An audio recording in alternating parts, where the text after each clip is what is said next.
Hi, welcome to this special live edition of Power Report on my birthday that I'm doing because you all voted for this for whatever reason.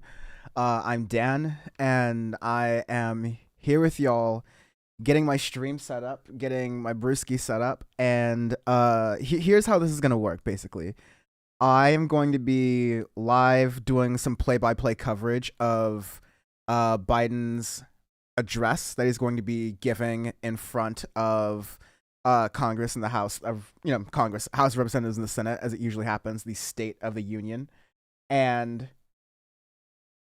in that we'll give some analysis, play-by-play coverage.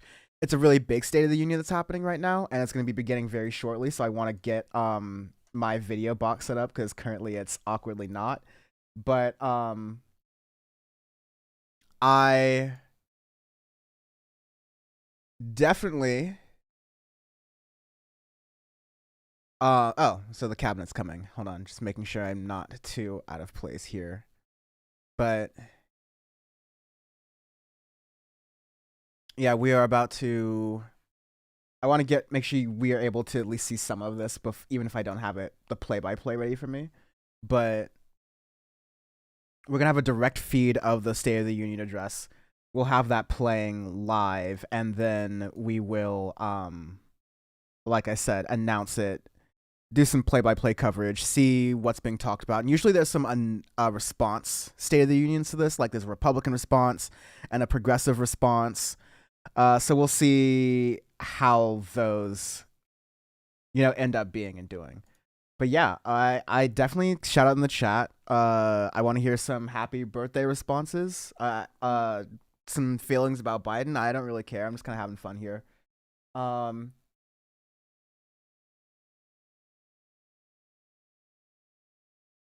I did check streaming rules that I am allowed to drink while I'm on stream, because I am actually old enough to drink as long as you're not counting the leap birthdays.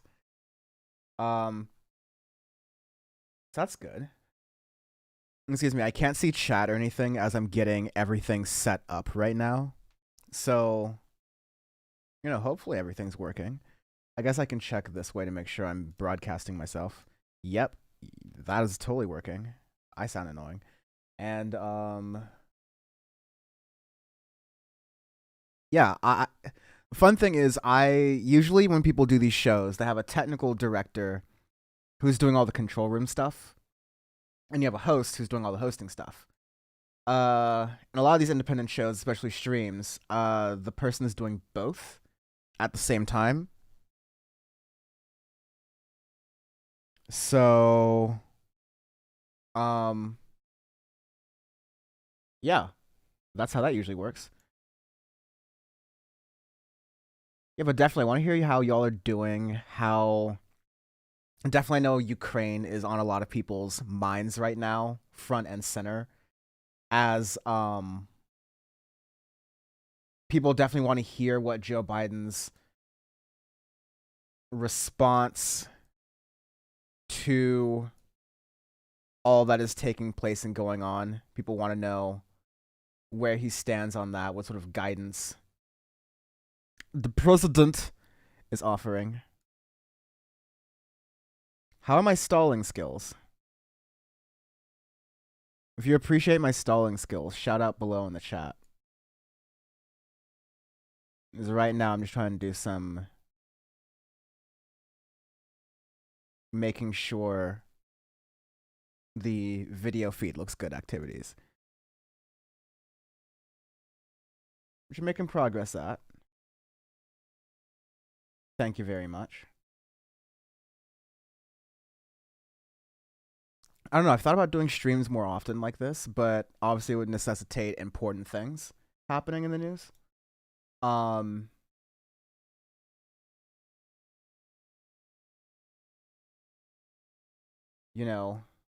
World events, things of that nature. But I mean, like, I'd like to stream for fun, but I have a day job that would not allow me to stream the whole time. And I currently, unless you are certain streamers that I used to work with, you can't make money as a streamer full time. And so that makes things a little bit harder. See, there you go. That's the thing I was stalling to try to set up. But yeah, I'm going to get the State of the Union coverage up and live for everyone. Kind of muted right there like that. There we go.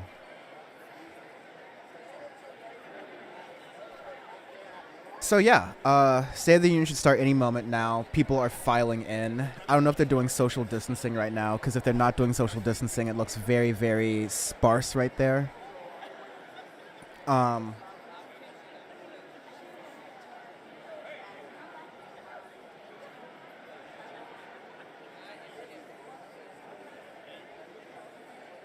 You see all the judges kind of sitting there, and I really wonder, like, is this fun for them?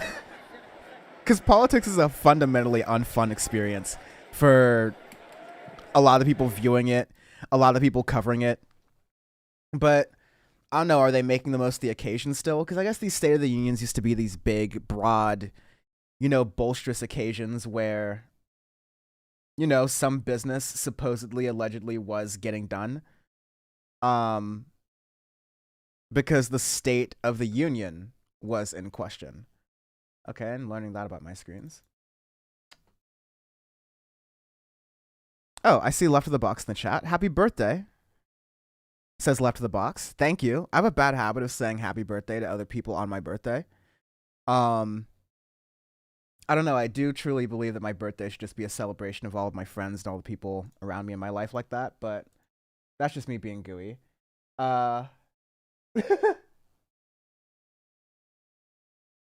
Oh, I see Taylor Alexis back in chat. How are you doing? My birthday has been pretty cool.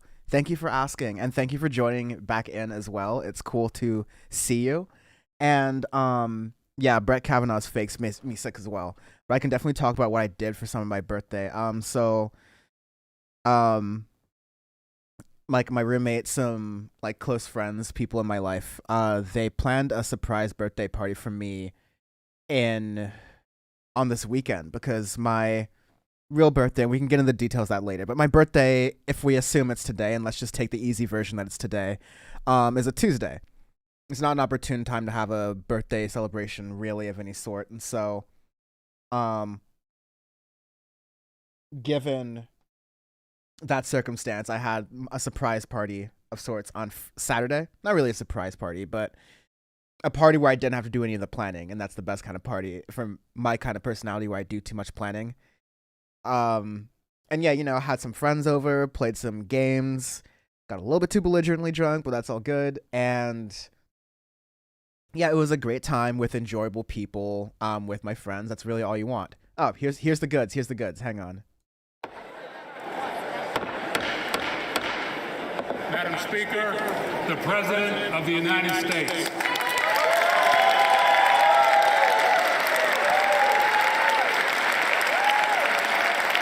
Yeah!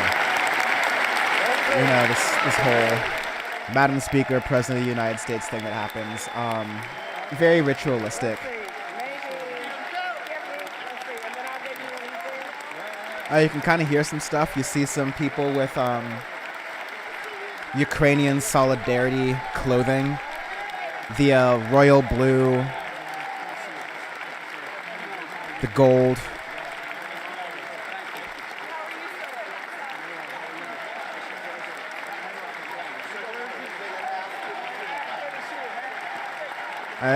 It's sometimes fun to hear some of the crosstalk here. Like I heard Zelensky here or there, but yeah, I doubt we're getting declassified information here, actually.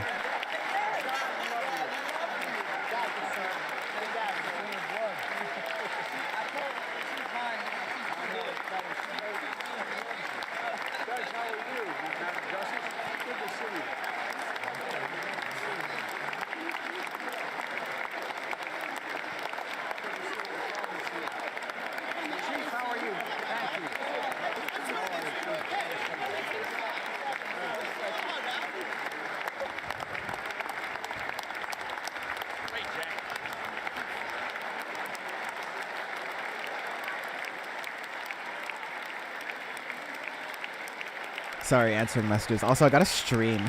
Or I gotta tweet out the stream link and stuff to let people know that I'm, like, here and things. but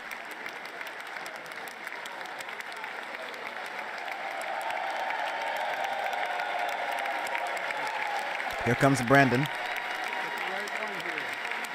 coming to speak here, and he's got a lot to address. There's impending concerns of World War III on the docket. There's an economic situation at home that leaves a lot to be desired as well. Members of Congress, I have the high privilege and distinct honor of presenting to you the President of the United States. So I think it'll just be definitely interesting to get a look at what the messaging is from the Biden administration in this kind of turbulent moment, because this is coming into an election year where things look tough for the Democrats, and I don't have a lot of confidence in the Democratic Party maintaining control over their majorities, and a lot rides on Joe Biden to prove that he and the Democrats can do things for people that they feel for years to come.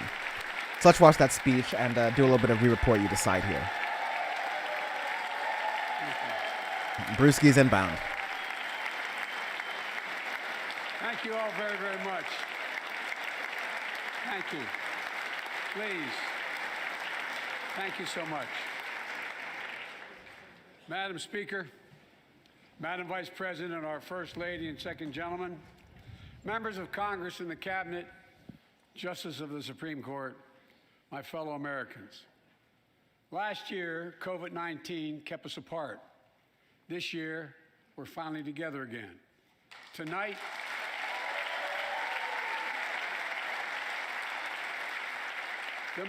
we meet as Democrats, Republicans, and Independents, but most importantly, as Americans, with the duty to one another, to America, to the American people, to the Constitution, and an unwavering resolve that freedom will always triumph over tyranny.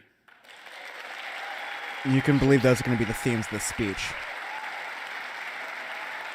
We beat COVID, and the American way is cool, more or less.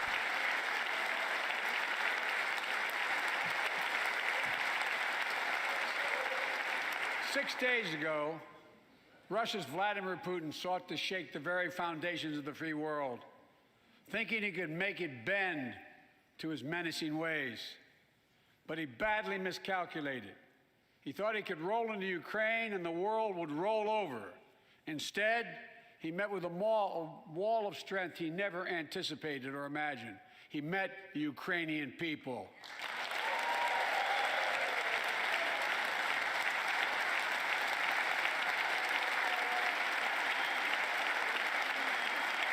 From President Zelensky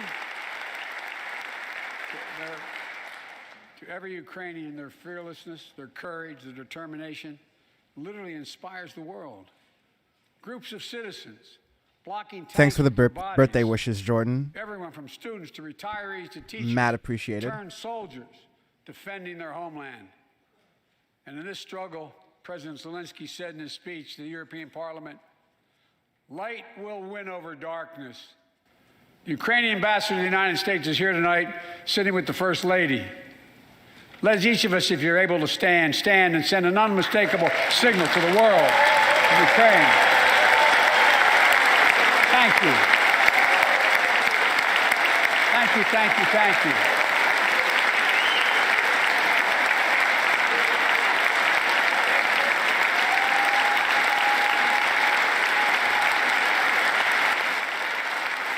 She's bright, she's strong, and she's resolved.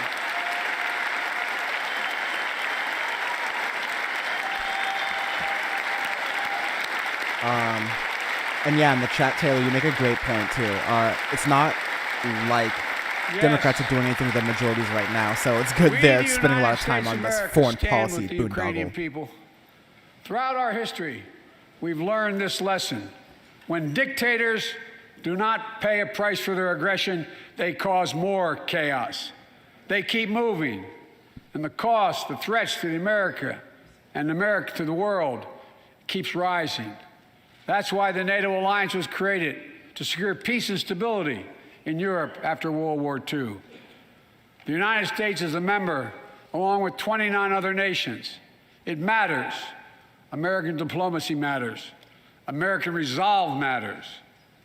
Putin's latest attack on Ukraine was premeditated and totally unprovoked. He rejected repeated efforts at diplomacy. He thought the West and NATO wouldn't respond. He thought he could divide us at home, in this chamber, in this nation.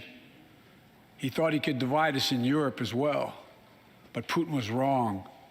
We are ready. We are united, and that's what we did. We stayed united.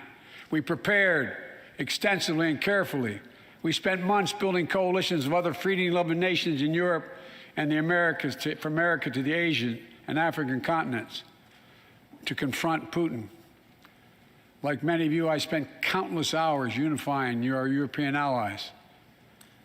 We shared with the world in advance what we knew Putin was planning and precisely how we would try to falsify and justify his aggression. We countered Russia's lies with the truth. And now that he's acted, the free world is holding him accountable, along with 27 members of the European Union, including France, Germany, Italy, as well as countries like the United Kingdom, Canada, Japan, Korea, Australia, New Zealand, and many others, even Switzerland, are inflicting pain on Russia and supporting the people of Ukraine. Putin is now isolated from the world more than he has ever been.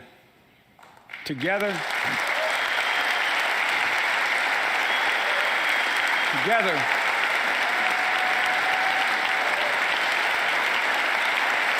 I don't love the warmongering you get in these Together, speeches. along with our allies, we are right now enforcing powerful economic sanctions. We're cutting off Russia's largest banks from the international financial system, preventing Russia's central bank from defending the Russian ruble, making Putin's $630 billion war fund worthless. We're choking Russia's access to technology that will sap its economic strength and weaken its military for years to come. Tonight, I say to the Russian oligarchs and the corrupt leaders who bilked billions of dollars off this violent regime, no more. The United States, I mean it.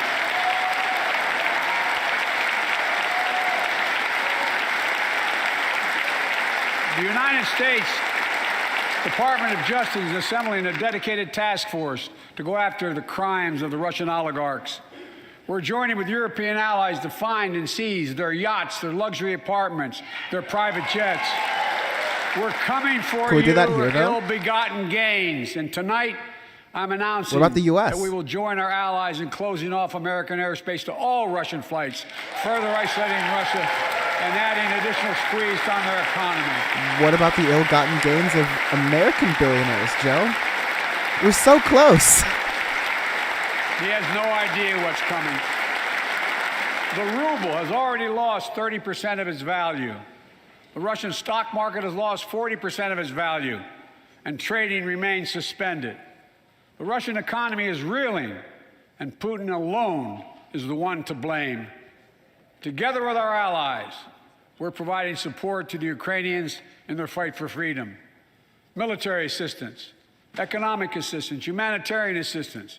We're giving more than $1 billion of direct assistance to Ukraine, and will continue to aid the Ukrainian people as they defend their country and help ease their suffering.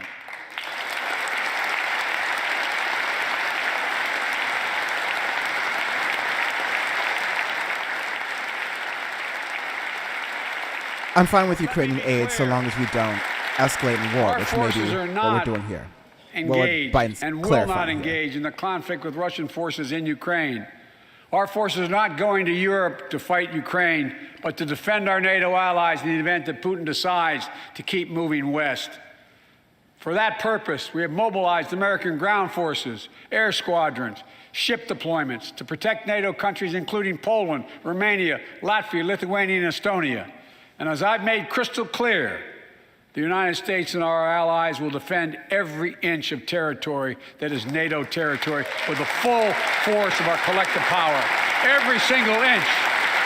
There's a very interesting thing Brandon's got going on here with like what is NATO territory versus what we will defend. That's totally fair. Like we should prevent incursions Ukrainians are of fighting back with Russia pure courage. against But the free next few states, days, right? Weeks and But months will be hard on them.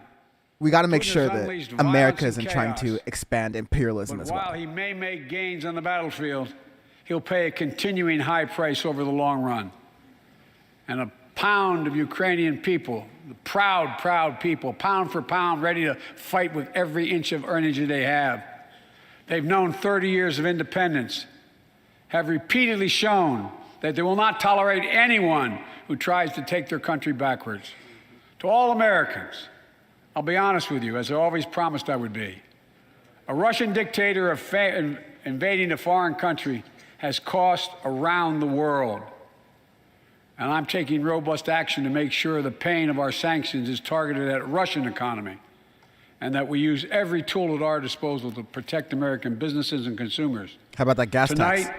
I can announce the United States has worked with 30 other countries to release 60 million barrels of oil from reserves around the world. America will lead that effort, releasing 30 million barrels of our own strategic petroleum reserve. And we stand ready to do more if necessary, united with our allies. These steps will help blunt gas prices here at home, but I know news about what's happening can seem alarming to all Americans. But I want you to know we're going to be okay. We're going to be okay. When the I hope history of Biden this doesn't era eat is those written, words. Putin's Because if war things in go Ukraine wrong, will they're have going to left play that Russia over and weaker over and over again. and the rest of the world Unless, stronger. like, justifyingly or Well, not.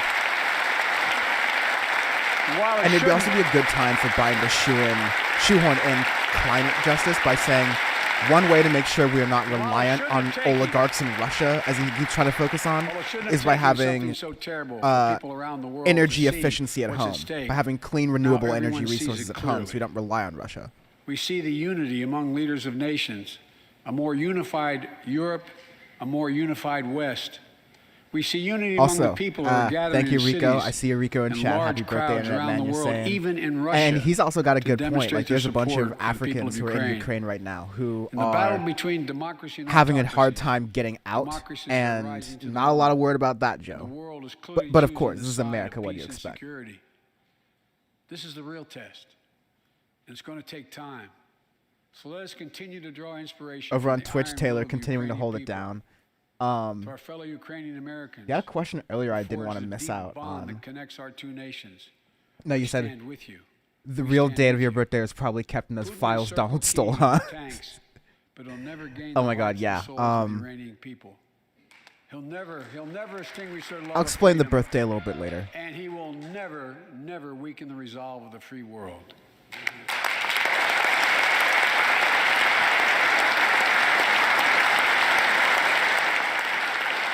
Some more rah-rah.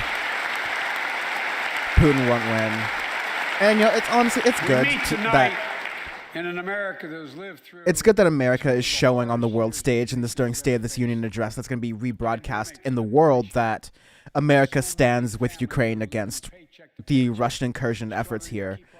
I'll talk more about this analysis later, but I understand, like many, there's a larger picture to be said here. my dad had to leave his home in Scranton, Pennsylvania to find work. Scran. So like many of you, I grew up in a family when the price of food went up, it was felt throughout the family.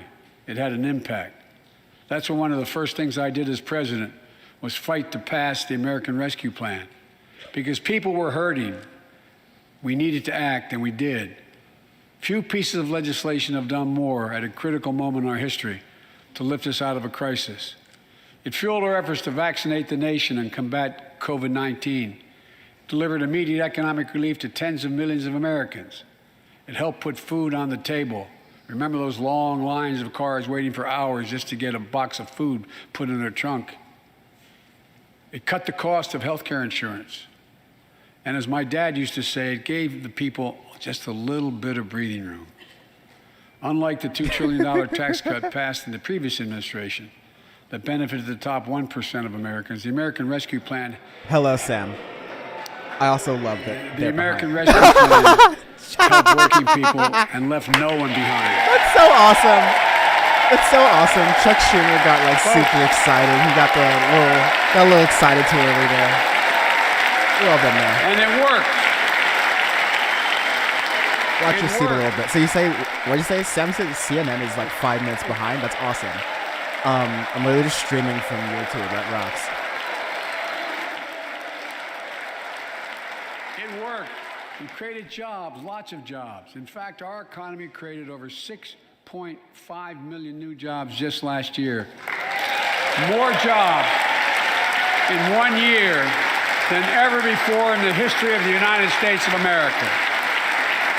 The economy grew at a rate of 5.7 last year, the strongest growth rate in 40 years.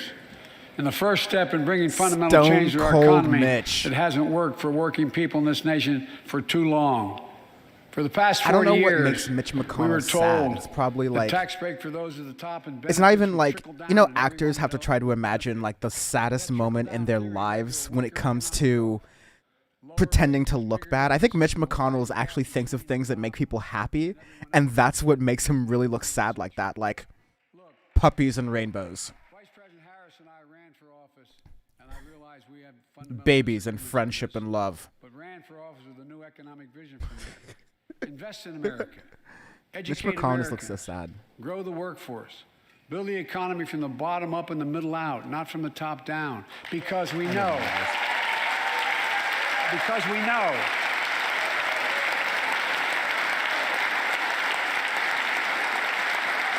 Because we know when the middle class grows, the poor have a way up and the wealthy do very well. America used to have the best roads, bridges, and airports on earth.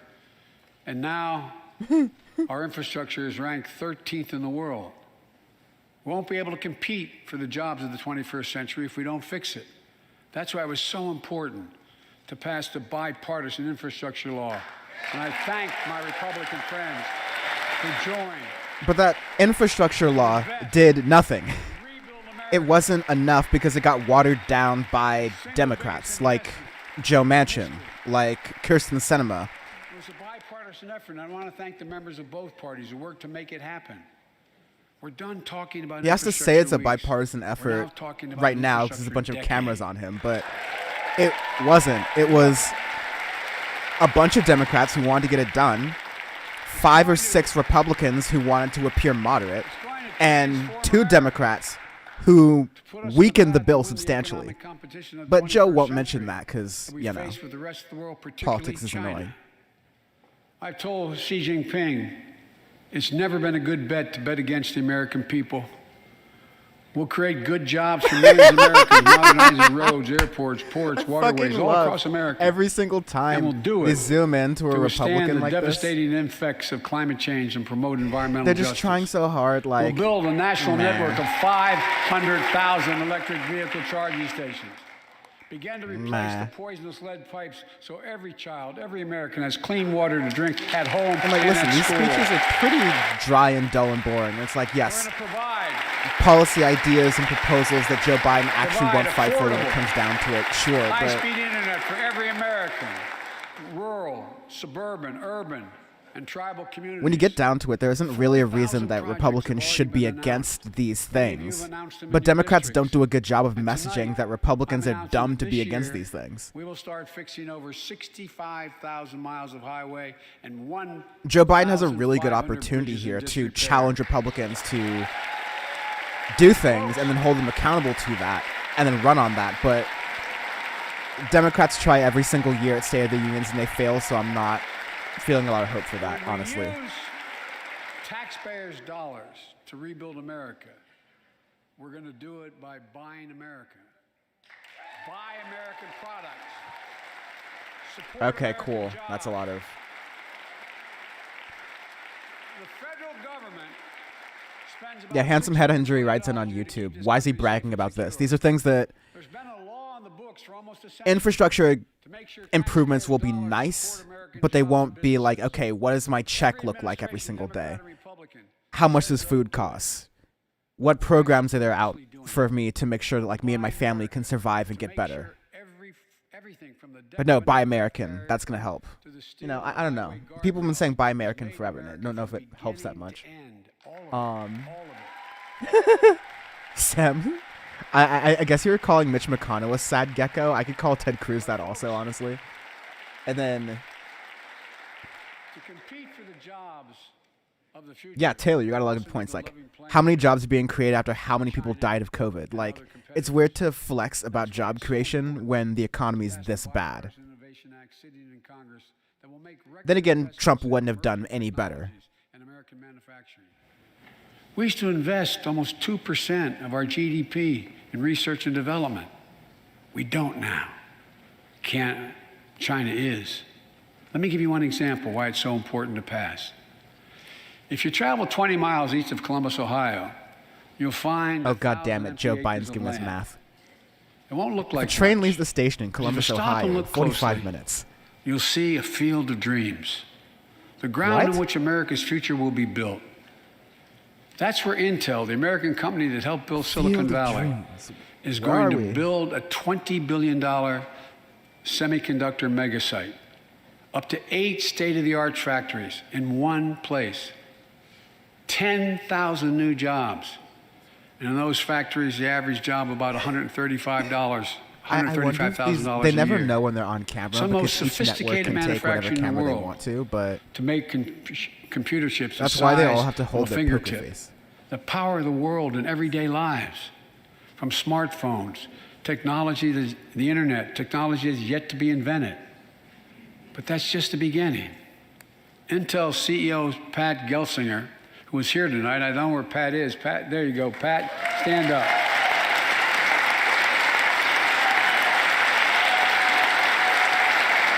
Pat.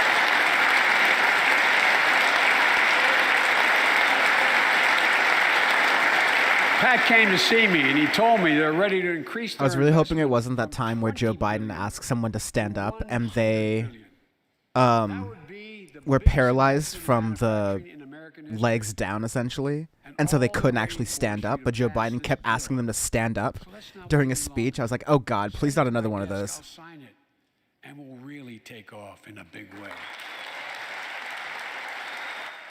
Also, I remember when Fox was talking about Obama's tan suit way back in 2010, and I wonder if they'll say anything about Kamala Harris's brown suit, because, you know.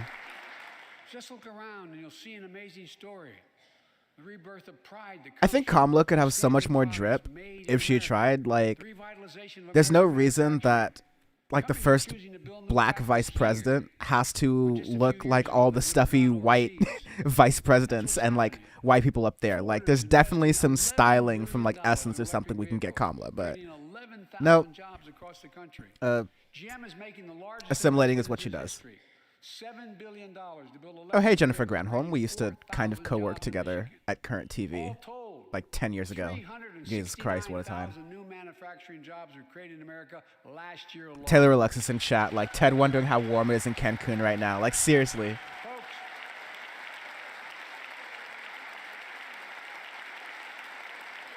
Ted's like, why did I even have to come out here? This is COVID. Can't I just work from home? Ted Cruz trying to work from the beach. Who's here tonight? Where are you, JoJo? There you go. Thanks, buddy. Sam, Nancy doesn't drip harder necessarily. She's just always working the pearls, which I'm not a fan of the pearls, personally. There's too much connotations you could put there. Clutching your pearls, pearl necklace. I'm not going to go there. It's time to see the what used to be called the Rust Belt become the home of a significant resurgence of manufacturing. Oh, there's going to be a And zinger with all there. the bright spots Biden ran in for our it. He's economy, like, it's not the Rust Belt. record It's going to be job growth, higher wages, too many families the are struggling to home keep up for with their bills. jobs. Inflation. God damn it, brother. We is tried. robbing them We of tried. Good gains job. they thought otherwise they would be able to feel. I get it. That's why my top priority is getting prices under control. Look, our economy roared back faster than almost anyone predicted. But the pandemic meant that businesses had a hard time hiring enough people because of the pandemic to keep up production in their factories. So you didn't have people making those beams that went into buildings. There are because also they were terrible out. working conditions Factories during the closed. pandemic and people Panic being also disrupted the underpaid for global ridiculous supply work. chain. And so people left. Factories And you still have closed. that problem now. When that happens, it takes longer to make goods and get them to the warehouses, to the stores, and prices go up. Look at cars last year. 1/3 of all the inflation was because of automobile sales. There weren't enough semiconductors to make all the cars that people wanted to buy. And guess what? Prices of automobiles went way up, especially used vehicles as well. And so we have a choice. One way to fight inflation is to drive down wages and make Americans poorer. I think I have a better idea to fight inflation. Lower your costs, not your wages. Well, companies lower costs by lowering wages. Wages are the largest cost a company has. So that's the first thing they cut. Company after company after company is cutting jobs and cutting workers and then posting record profits and then raising their prices. More goods moving faster and cheaper in America. More jobs where you can earn a good living in America. Instead of relying on foreign supply chains, let's make it in America. Once again, Joe Brandon isn't focusing on like the larger issues of the American economy here, which is you have really wealthy companies who can, keep their costs down, but they're having no problem making money. They're just getting greedy. Economists Republicans are going to take back the increasing House productive capacity of our economy, at this rate. I call it building a better America. My plan to fight inflation. That was literally like the best line. It's so boring. Lower your costs. It and lower sucks, the man. deficit. 17 Nobel laureates in economics said my plan will ease long-term inflationary pressures. Top business leaders, and I believe most Americans support the plan. And here's the plan. First, cut the cost of prescription drugs.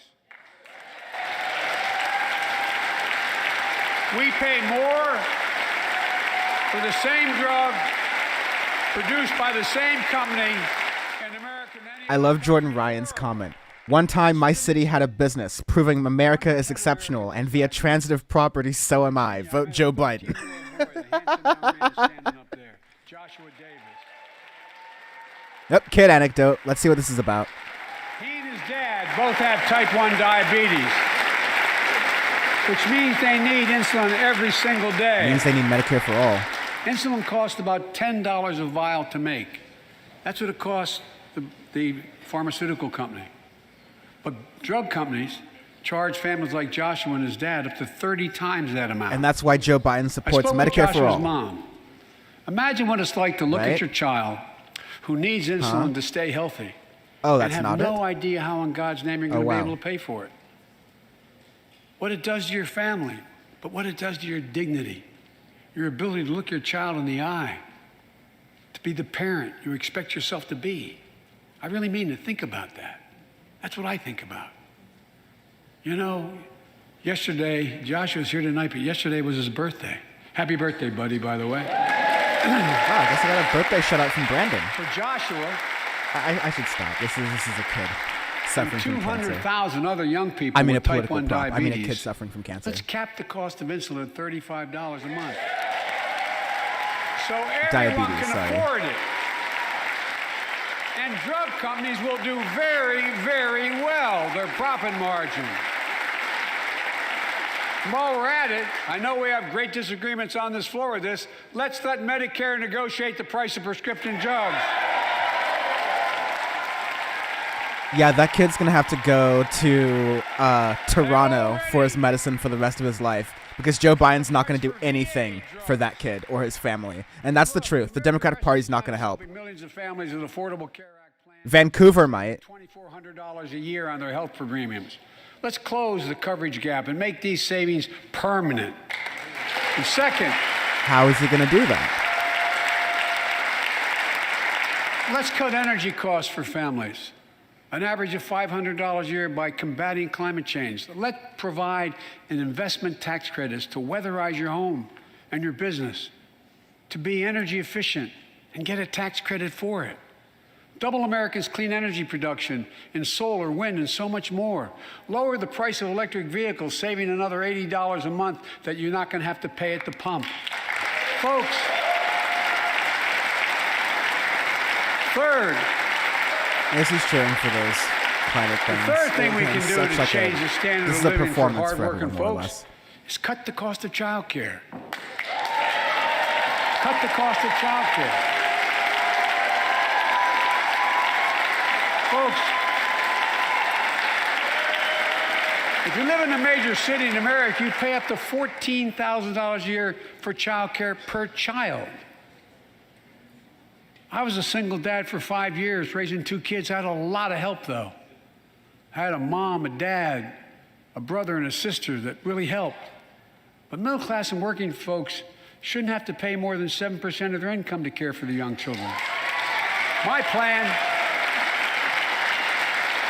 would cut the cost of child care in half for most families. I don't know, 10% of your income for child care expenses still sounds like a lot. Parents, including millions of women who left the workforce during the pandemic because they couldn't afford child care, to be able to get back to work, generating economic growth. But my plan doesn't stop there. It also includes home and long-term care, more affordable housing, pre-K for 3- and 4-year-olds. All these will lower costs to families.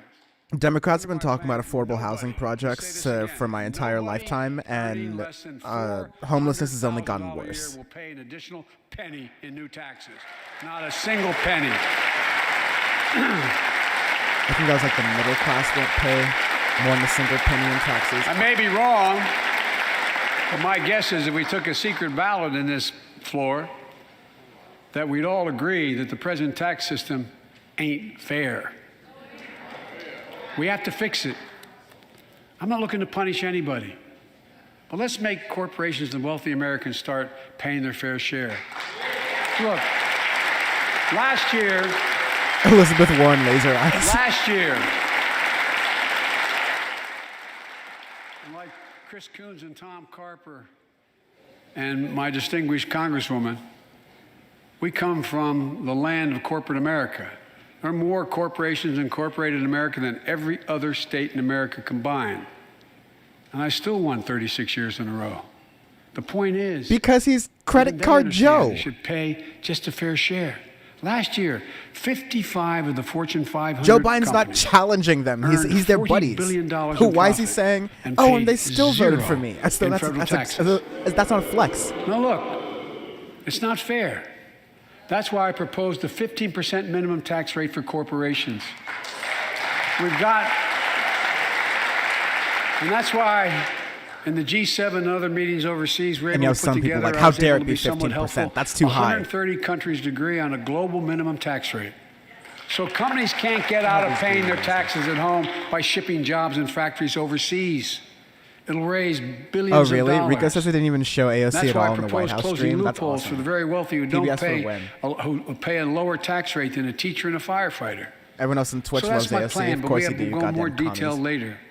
We will grow the economy, lower the cost of families. So what are we waiting for? Let's get this done. We all know we've got to make changes. Folks,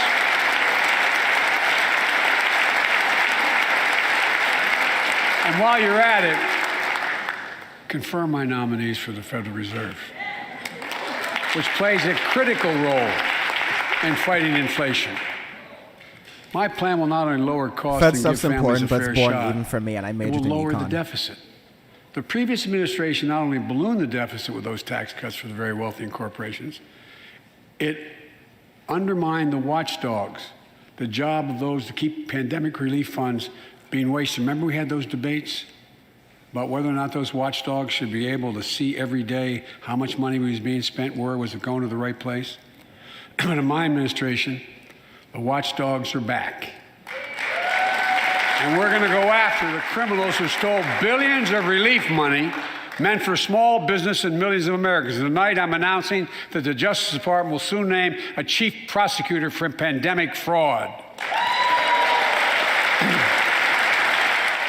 Well, that's good because there's a bunch of scamming going on during all facets of the Trump administration, but definitely during the first initial stimulus that you got in March and April, that emergency stimulus in 2020. To less than half of what it was before I took office. The only president ever to cut the deficit by more than $1 trillion in a single year. Lowering your cost also meant demanding more competition.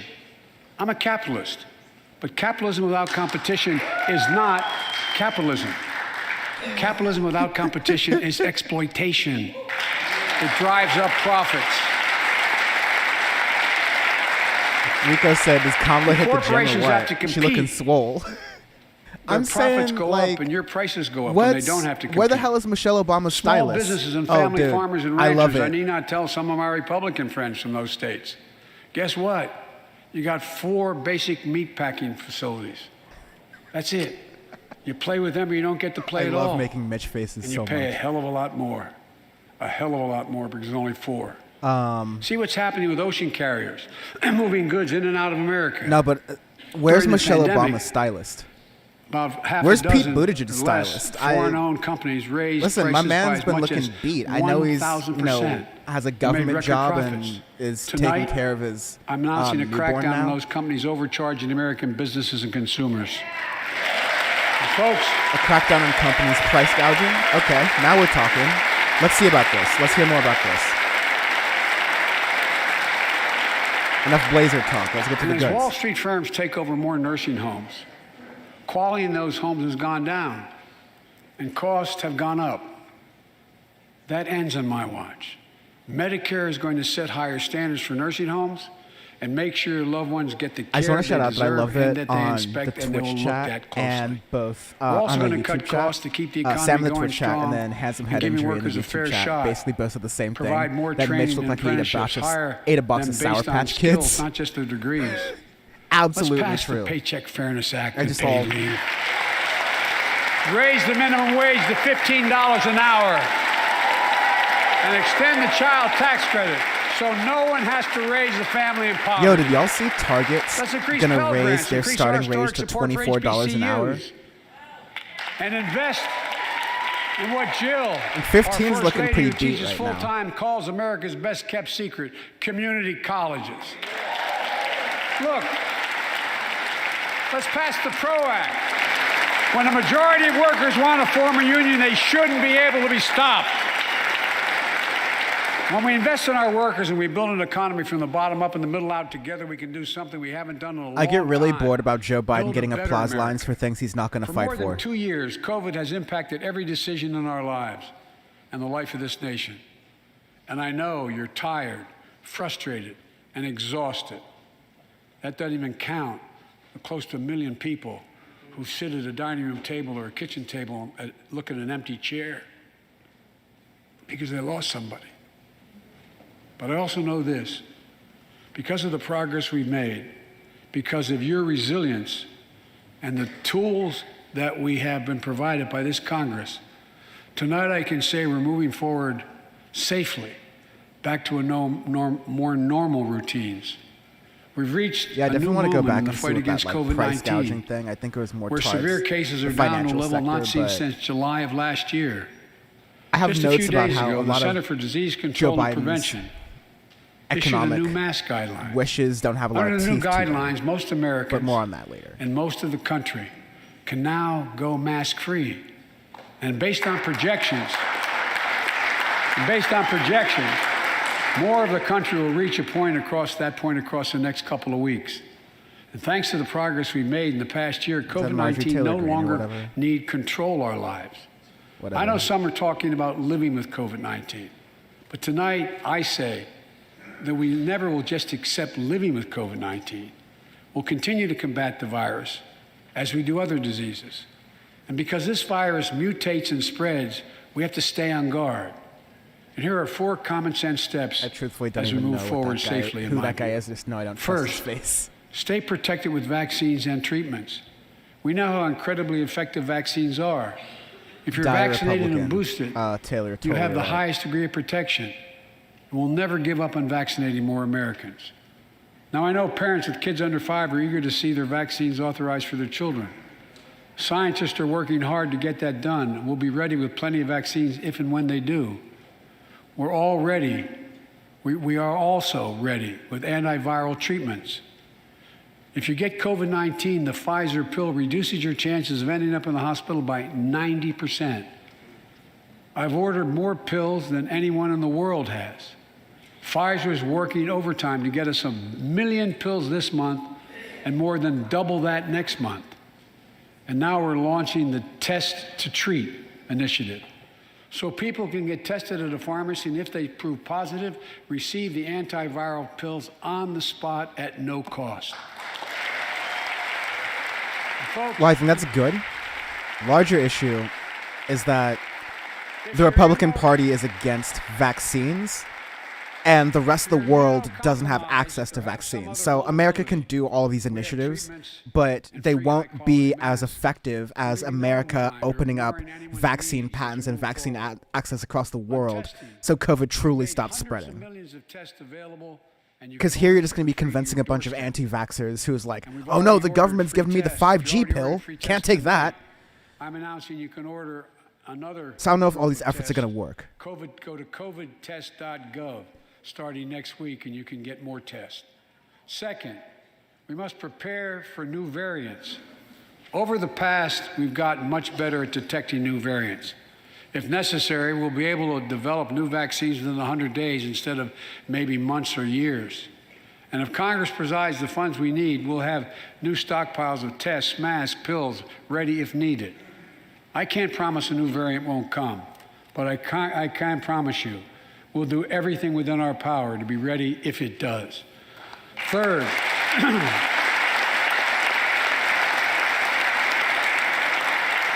we can end the shutdown of schools and businesses. We have the tools we need. It's time for America to get back to work and fill our great downtowns again with people. People working from home can feel safe and begin to return to their offices. Also, yeah, We're doing that here in the federal government. Generally, the vast majority of this federal guy workers I love these looks. will once again work in person. Generally, our schools are open. Let's keep it that way. It's themed. Our kids need to be in school. Democrats will do blue accents in their clothing. The Republicans will do red. They did these things where it used to be, oh, Republicans sat on one side of the room, Democrats sat on the other. And then during the Obama administration, there were some efforts at bipartisanship, so everyone had like a buddy, and it was Democrat, Republican, Democrat, Republican. And, you know, that worked well for bipartisanship, of course. Things are so much better 10 years after they instituted the buddy system. And stay in the classroom and move forward safely. And yeah, I'm also concerned that people are still dying from COVID every single day. There's effects of long COVID that will probably get like 1 or 2 points in this speech. So I'll not surprise you. I'll be But back to see y'all. And I'm going to soon send a request to Congress. The vast majority of Americans have used these tools and may want again. We may need them again. So I expect Congress, and I hope you'll pass that quickly. Fourth, we'll continue vaccinating the world. We've sent 475 million vaccine doses to 112 countries, more than any nation on earth. We won't stop. only after a bunch of pressure, and 465 you can't million build a wall high enough to keep out is not enough. a vaccine. The vaccine can stop. We can the and are spread able to produce a lot more, of these and can diseases. work with other countries to do so, and You know, that'll we've help lost so make much in sure that COVID-19. COVID doesn't spread Time with one another. and variants, Worst of new all, variants much don't the loss of emerge life. out of this pandemic. Let's use this moment to reset. So stop looking at COVID as a partisan dividing line. See it for what it is, a god-awful disease. Let's stop seeing each other as enemies and start seeing each other for who we are, fellow Americans. Look. Vaccine with water is also fairly stiff. And the whole thing too. I mean, I don't know. I honestly don't know how most politicians sit through these, especially the more radical ones, knowing that presidents are just blowing a bunch of hot smoke up people's asses and have no intentions of actually acting on anything they're actually doing. A long time in coming. But we can change how to move forward on COVID-19 and other God damn, I need a issues we must beer. face together. I think I'm I'm gonna cheat and escape and get another beer. I will be right back. Wilbur Mora and his partner, Officer Jason Rivera. They were responding to a 9/11 call when a man shot and killed them with a stolen gun. Officer Moore was 27 years old. Officer Rivera was 22 years old. Both Dominican Americans who grew up in the same streets that they later chose to patrol as police officers. I spoke with their families, and I told them that we were forever in debt for their sacrifices and will carry on their mission to restore the trust and safety of every community deserves. Like some of you that have been around for a while, I've worked with you on these issues for a long time. I know what works. Investigating crime prevention and community policing, cops who walk the beat, who know the neighborhood, and who can restore trust and safety. Let's not abandon our streets or choose between safety and equal justice. Let's come together and protect our communities, restore trust, and hold law enforcement accountable. That's why the Justice Department has required body cameras, banned chokeholds, and restricted no-knock warrants for its officers. That's why the American Rescue Plan that you all provided $350 billion that cities, states, and counties can use to hire more police, invest in more proven strategies.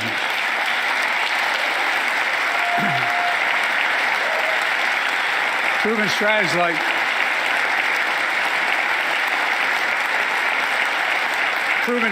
like community violence interruption, trusted messengers, breaking the cycle of violence and trauma, and giving young people some hope. We should all agree the answer is not to defund the police. It's to fund the police. Fund them. Fund them.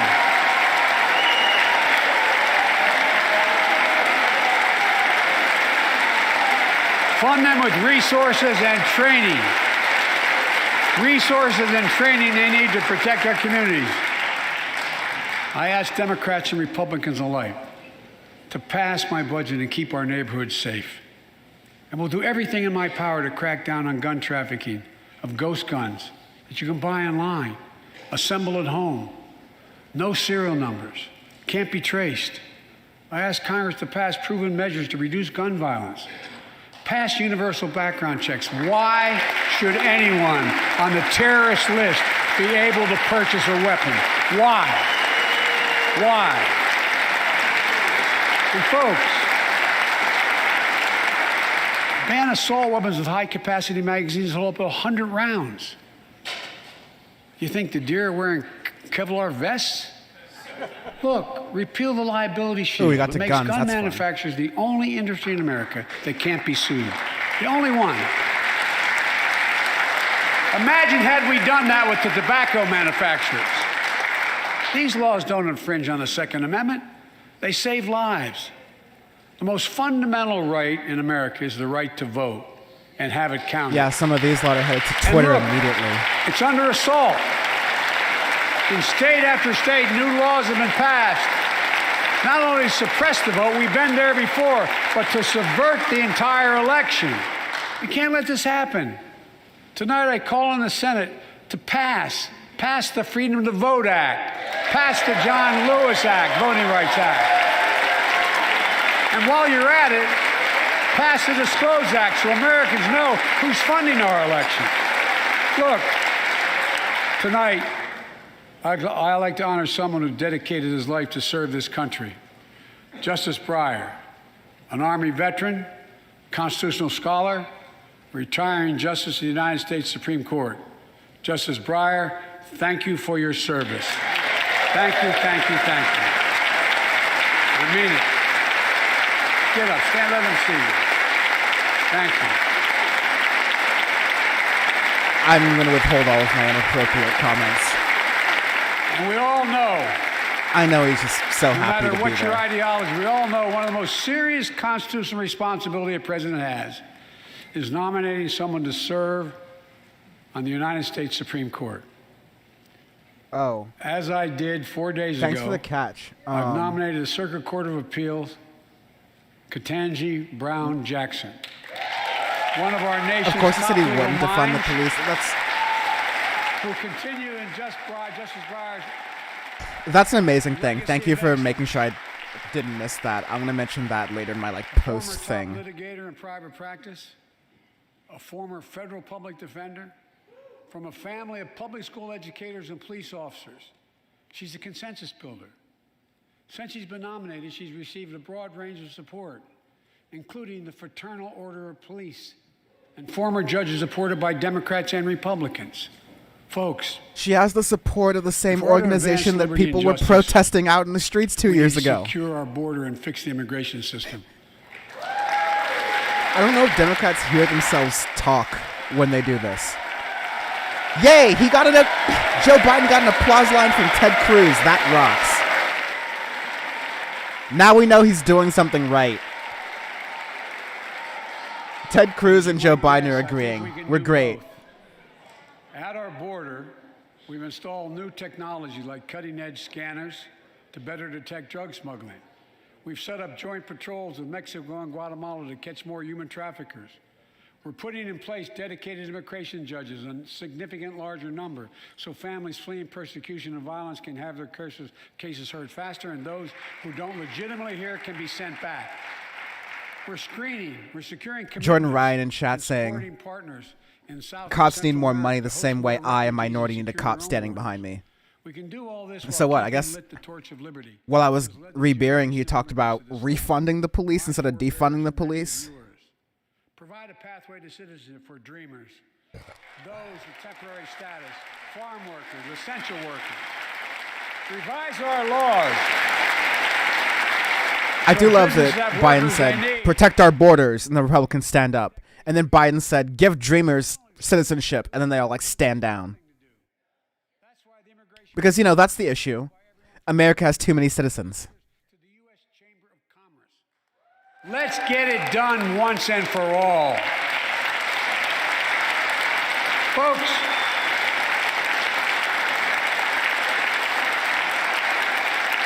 advancing liberty and justice also requires protecting the rights of women. The constitutional right affirmed by Roe v. Wade, standing precedent for half a century, is under attack as never before.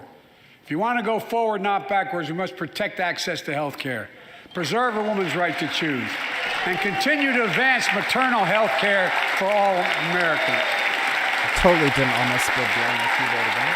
And folks, for our LGBTQ plus Americans, let's finally get the Bipartisan Equality Act to my desk. The onslaught of state laws targeting transgender Americans and their families. It's simply wrong.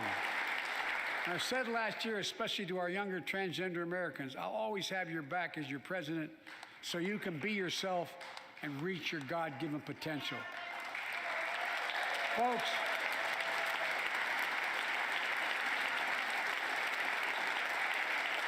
as I've just demonstrated, while it often appears we do not agree, and that we do agree on a lot more things than we acknowledge.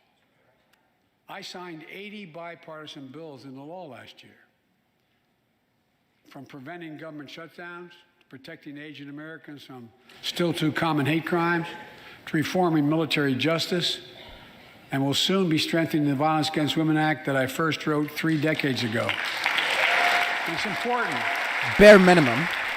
Important. It's important for us to show Protecting women, protecting Asian Americans, keeping the government running. This is bare minimum. These are not big things. I'm offering a unity agenda for the nation. 4 big things we can do together, in my view. First, beat the opioid epidemic. There's so much we can do. Increase funding for prevention, treatment, harm reduction, and recovery. Get rid of outdated rules and stop doctors that stop doctors from prescribing treatments. Stop the flow of illicit drugs by working with state and local law enforcement to go after the traffickers. I say. And if you're suffering from addiction, you should know you're not alone. Bex is terrible. I believe in recovery, and I celebrate the It's so hard to 23 drink. 23 million Americans in recovery. Second, let's take on mental health, especially among our children whose lives and education have been turned upside down. The American Rescue Plan gave schools money to hire teachers and help students. Joe Brandon's recover been watching lost Euphoria, learning. I see. I urge every parent to make sure your school does just that. They have the money. We can all play a part. Sign up to be a tutor or a mentor. Children are also struggling before the Fellas, pandemic. Bullying, I was violence, watching trauma. Euphoria. Zendaya shouldn't have to go through any of that.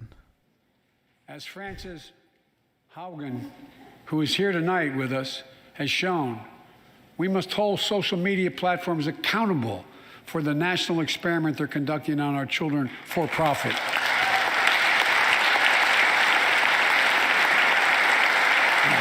Folks, thank you. Politicians are Thank you for the anti-big courage you tech showed. when it's convenient for them. It's time to strengthen privacy protections, ban targeted advertising to children, demand tech companies stop collecting personal data on our children, and let's get all Americans the mental health services they need. More people can turn for help and full parity between physical and mental health care if we treat it that way in our insurance. Look,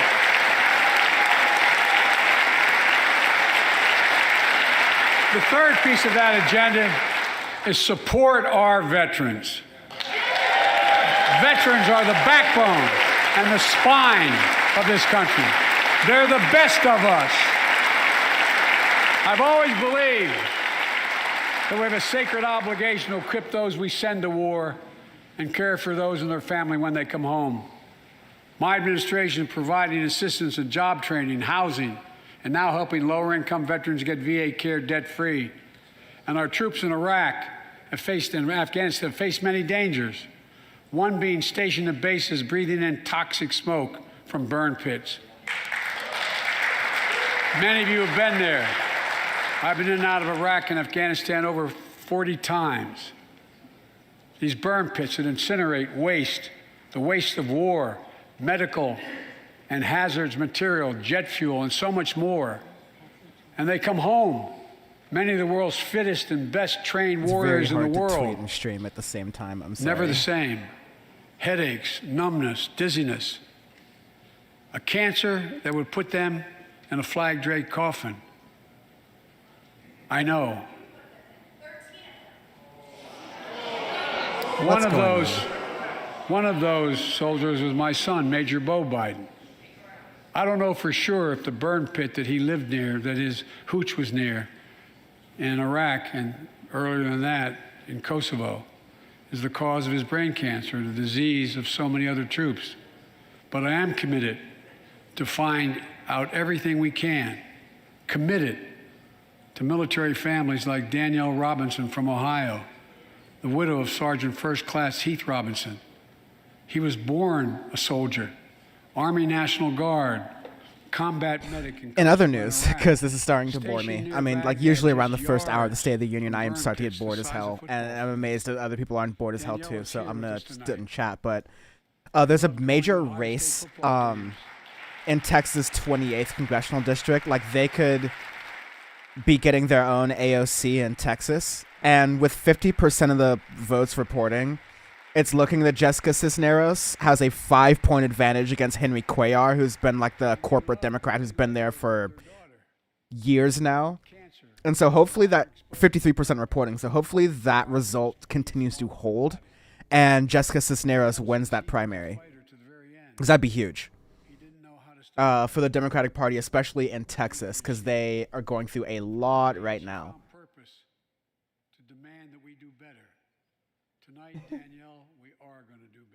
Pretty sure the State of the Union will generate at least a 3-lit rating, if that. Also, Jordan, I love what you caught earlier. Veterans are the backbone and the spine of America. And the vertebrae. I'm also calling on Congress to pass a law to make sure veterans devastated by toxic exposure in Iraq and Afghanistan finally get the benefits and the comprehensive health care they deserve.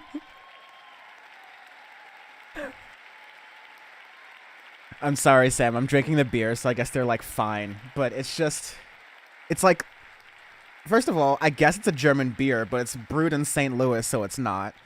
And apparently there's the purity law of Germany, but it doesn't necessarily taste like it's more hoppier of a beer than I want it to be personally. But I will still drink it because it's free in here, and I appreciate you.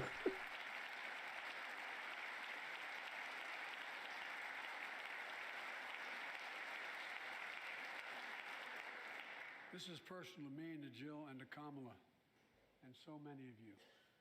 So many of you have lost someone you love. Husband, wife, son, daughter, mom, dad. Cancer is the #2 cause of death in America, second only to heart disease. Last month, I announced the plan to supercharge the cancer moonshot that President Obama asked me to lead 6 years ago. Our goal is to cut cancer death rates by at least 50% over the next 25 years. I think we can do. Yeah, there are some Poloners left. Turn cancers. A few. There's definitely more Becks left. I'm just gonna work my way through these, or have the roommates drink them. For patients and their families. To get there, I call on Congress to fund. And yes, Sam, Jessica Cisneros was endorsed by AOC and a lot of the other Justice Democrats people, so that is definitely true. Taylor, I did not know you live in Texas. I'm so sorry, especially with the bullcrab anti-trans laws that just passed out there. And I hope that elected officials like Jessica Cisneros can bring attention to things that are happening in Texas like that, because it's really important that we get more of a national spotlight on what's happening in Texas with reproductive health issues, with LGBTQ issues, with racial justice issues, etc. My fellow Americans, tonight we've gathered in this sacred space, a citadel of democracy, in this capital. Generation after generation of Americans have debated great questions amid great strife and have done great things. We fought for freedom, expanded liberty, debated totalitarianism and terror. We built the strongest, freest, and most prosperous nation the world has ever known. Veterans are also the mitochondria of the Now cell. is the hour, our moment of responsibility, our test of resolve and conscience, of history itself. Mitt Romney in that last shot moment looking like someone told that him he our couldn't fire character of this anyone. generation is formed. Our purpose is found. Our future is forged. Well, I know this nation. We'll meet the test, protect freedom and liberty, expand fairness and opportunity, and we will save democracy. As hard as those times have been, I'm more optimistic about America today than I've been my whole life, because I see the future that's within our grasp, because I know there's simply Mitch McConnell's nothing like, I beyond lived through slavery. our capacity. We're the only nation on earth that has always turned every crisis we've faced into an opportunity. The only nation that can be defined by a single word: possibilities. So on this night, on our 245th year as a nation, I've come to report on the state of the nation, the State of the Union.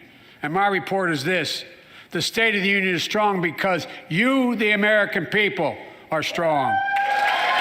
We are stronger today. We are stronger today than we were a year ago. And we'll be stronger a year from now than we are today. This is our moment to meet and overcome the challenges of our time. And we will, as one people, one America, the United States of America. God bless you all, and may God protect our troops. Thank you. Go get him.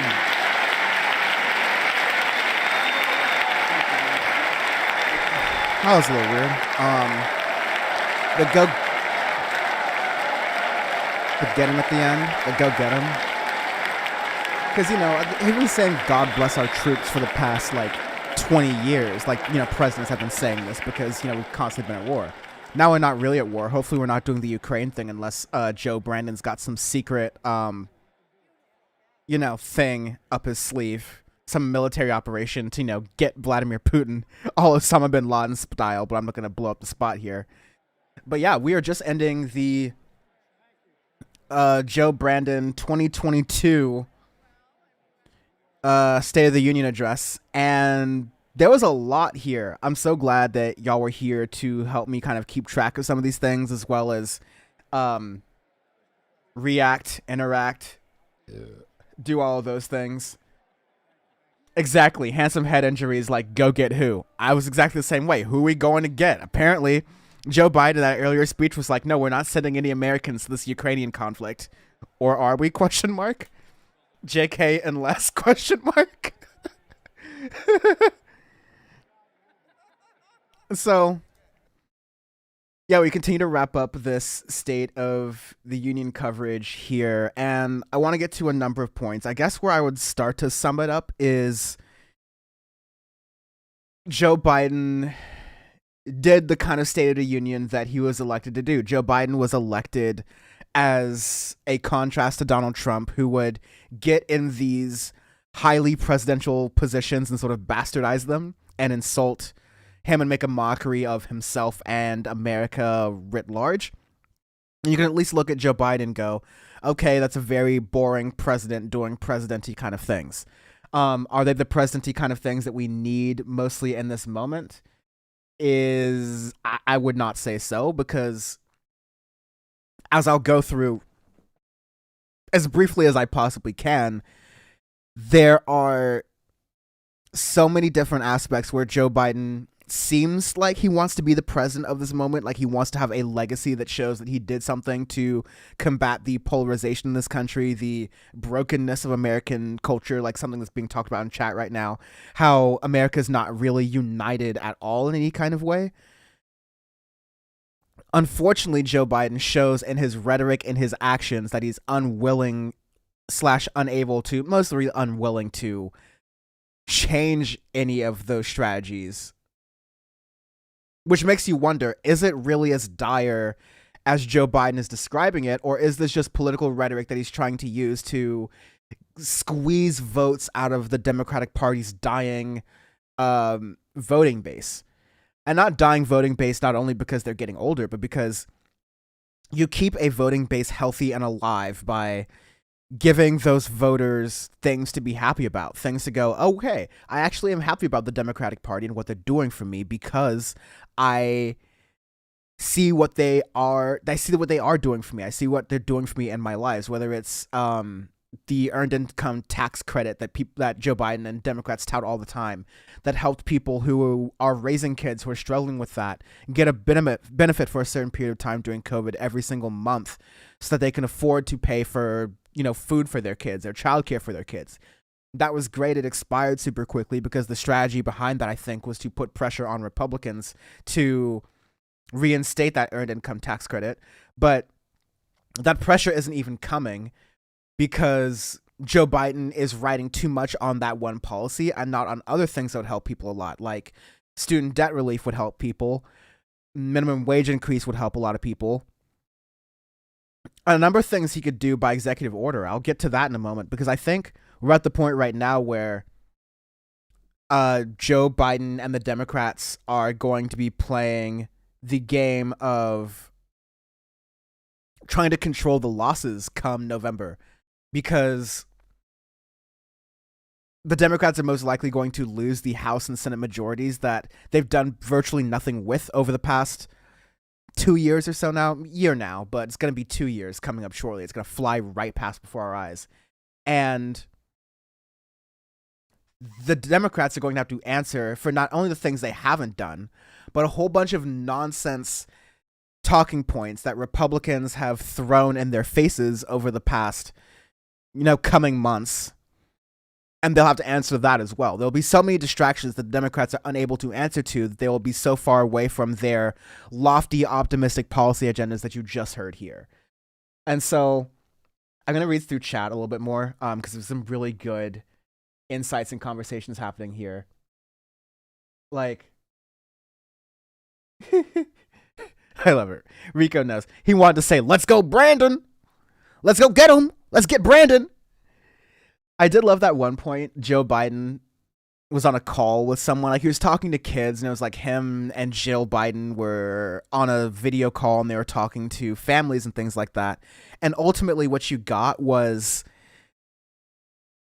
some parent jumping in the call at the very end, and he thought it was all fun, saying, oh, by the way, let's go, Brandon. And then Joe Biden responded, yeah, let's go, Brandon. And whether he knew what it meant or he didn't, like, that's just awesome. That just disarms everything they're doing. If you have Joe Biden say, let's go, Brandon, then it means nothing anymore. And I'll say this, we expected Joe Biden to have a lot more, like, dementia-y moments, and he slips over his words. He does the whole like host without a teleprompter kind of thing, even though he is very much hosting with a teleprompter. But yeah, gaffe-prone Joe Biden is not as bad as he used to be. That is for damn sure. But let me beer up, read through the Twitch convos, and then start to go through some of my thoughts. I was taking notes throughout the entire thing. Probably should have tweeted more for, building a brand and whatnot, but I had notes. I'll go through this here.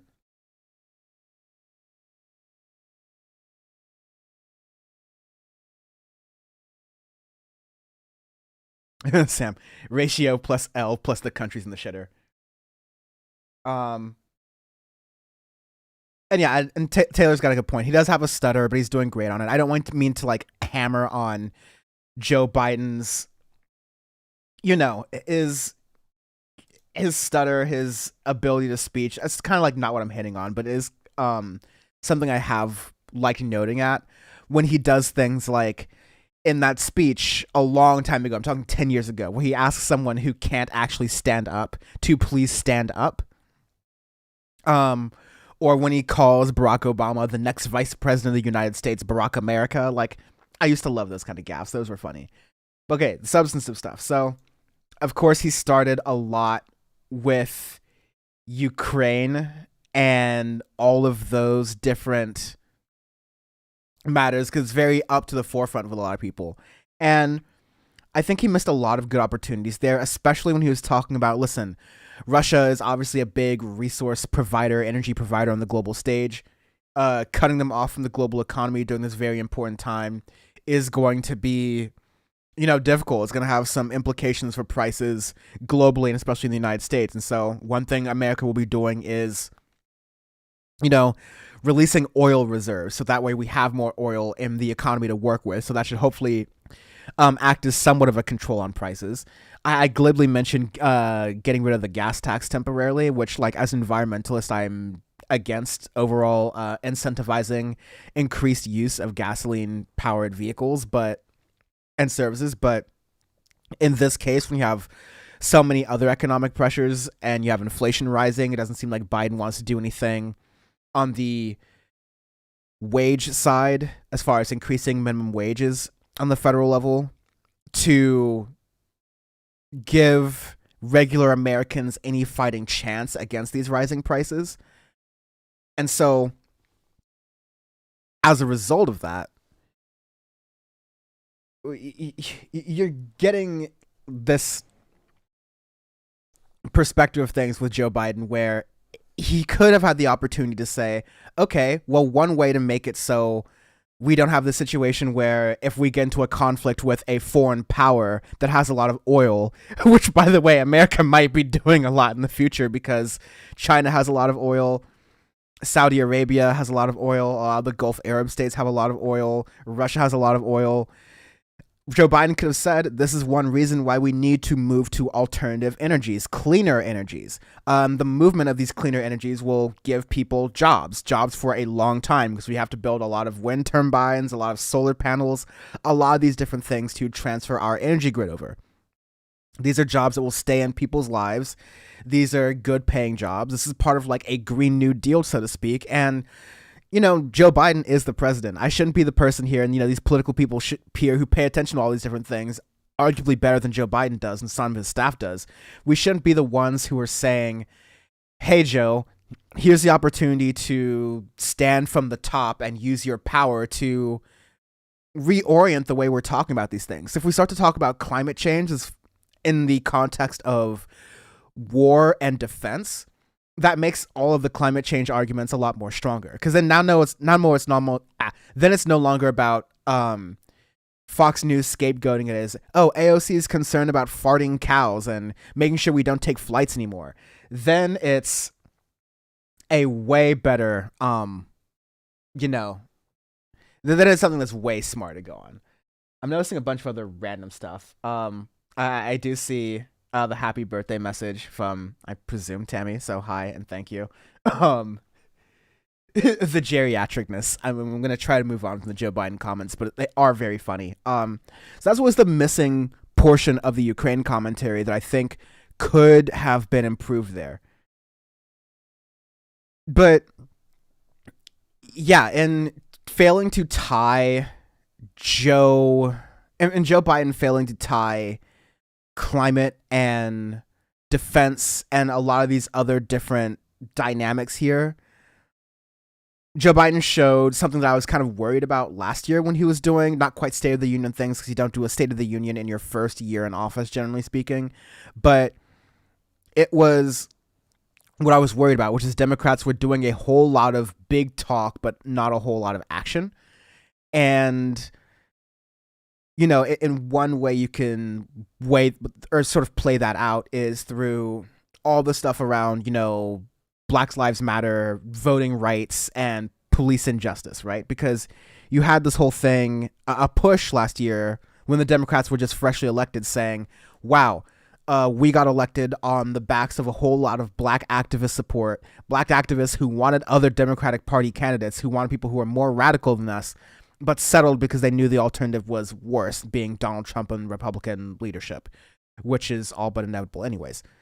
So Joe Biden said, okay, we're listening to the activists. You know, his administration, people like Chuck Schumer, very close to him, went out in the press and said, okay, we're listening to the activists, and we're going to make sure that passing the John Lewis Voting Rights Act, I think that's what it was called or labeled as, would be a legislative priority, and that they would do it by the summer of 2021, and the rest is history because that didn't pass, right?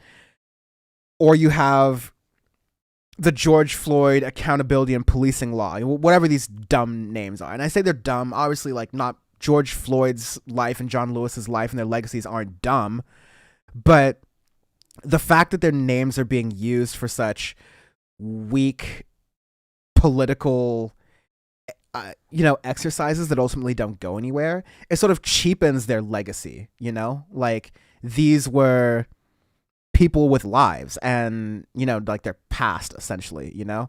And their lives and their legacies mean more than empty political promises. And so that upsets me personally, just based on them using these people's lives for empty political promises. But then it also upsets me that they're not fighting for these things they promised to fight for, when it's directly connected to voter support. So you're then turning around to these voters and saying,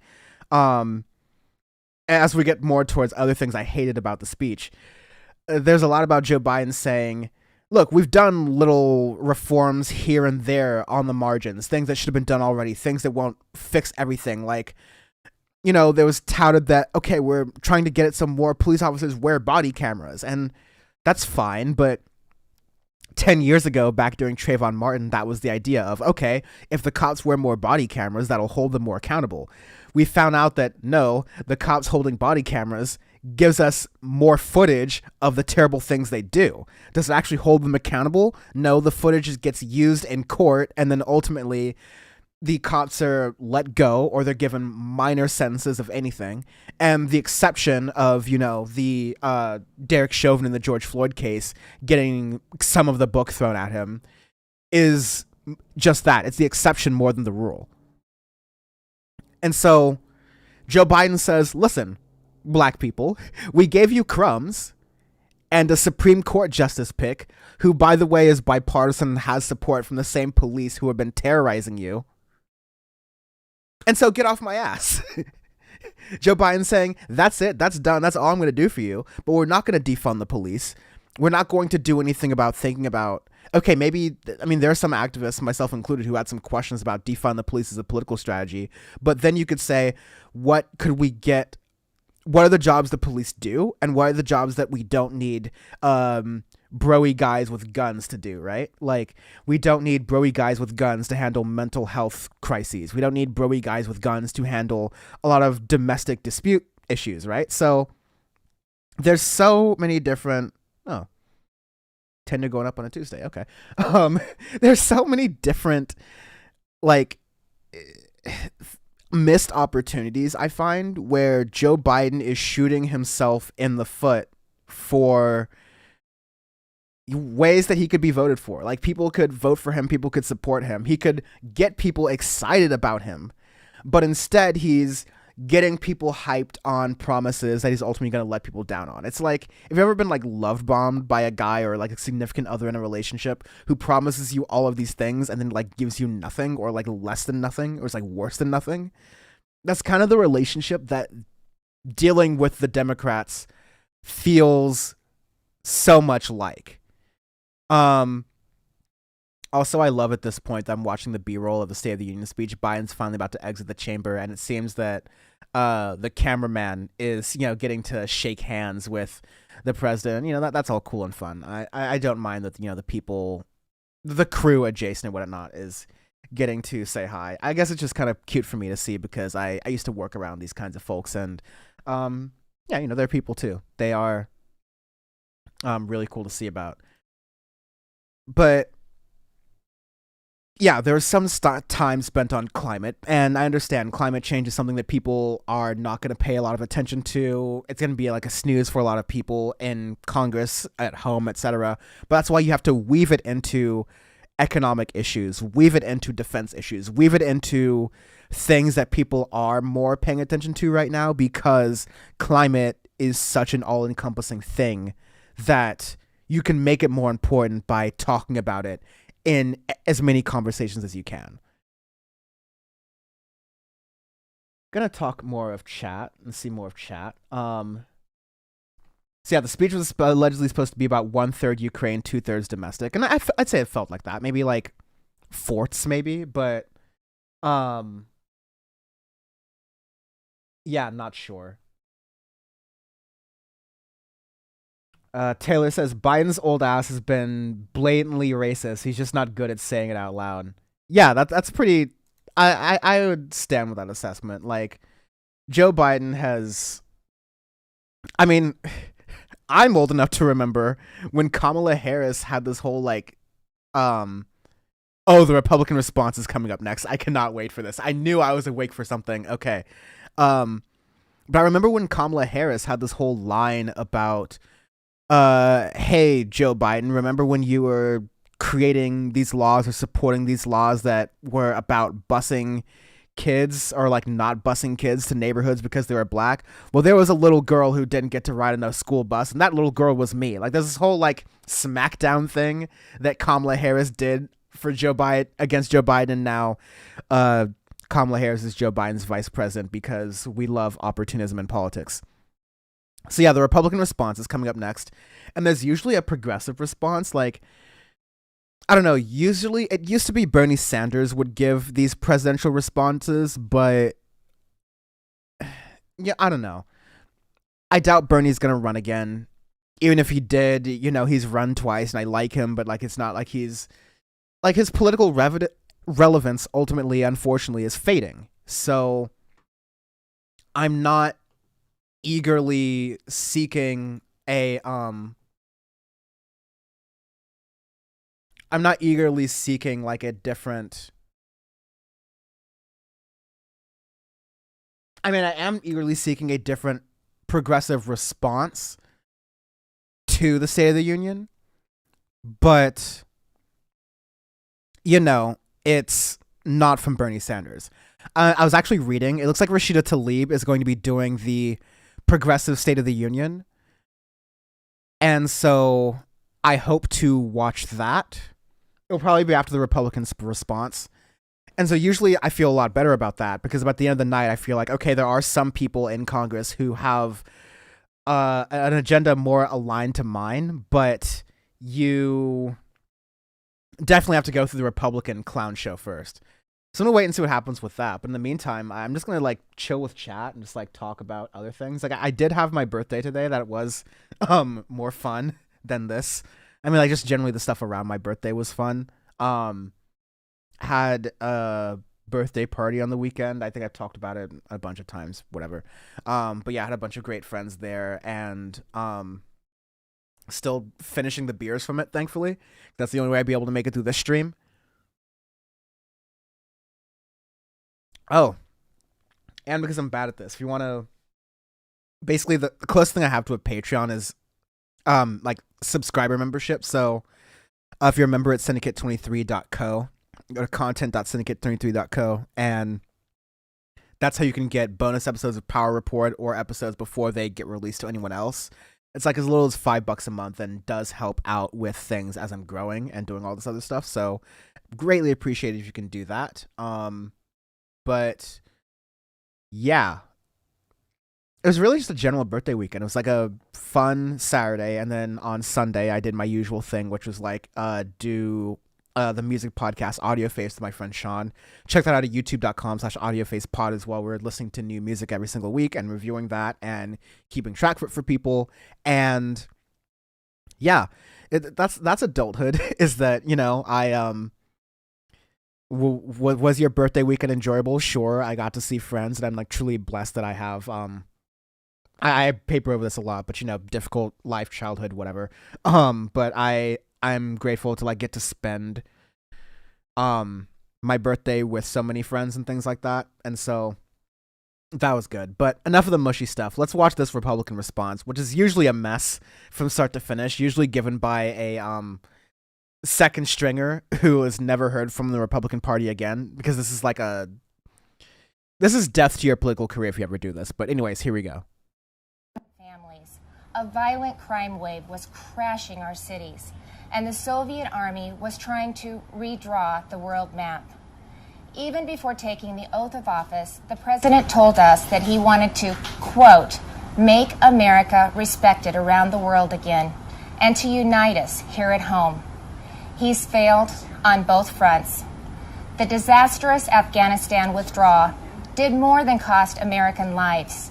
It betrayed our allies and emboldened our enemies. North Korea is testing missiles again at an alarming rate. The Speaker of the House recently warned our Olympic athletes not to speak out against China.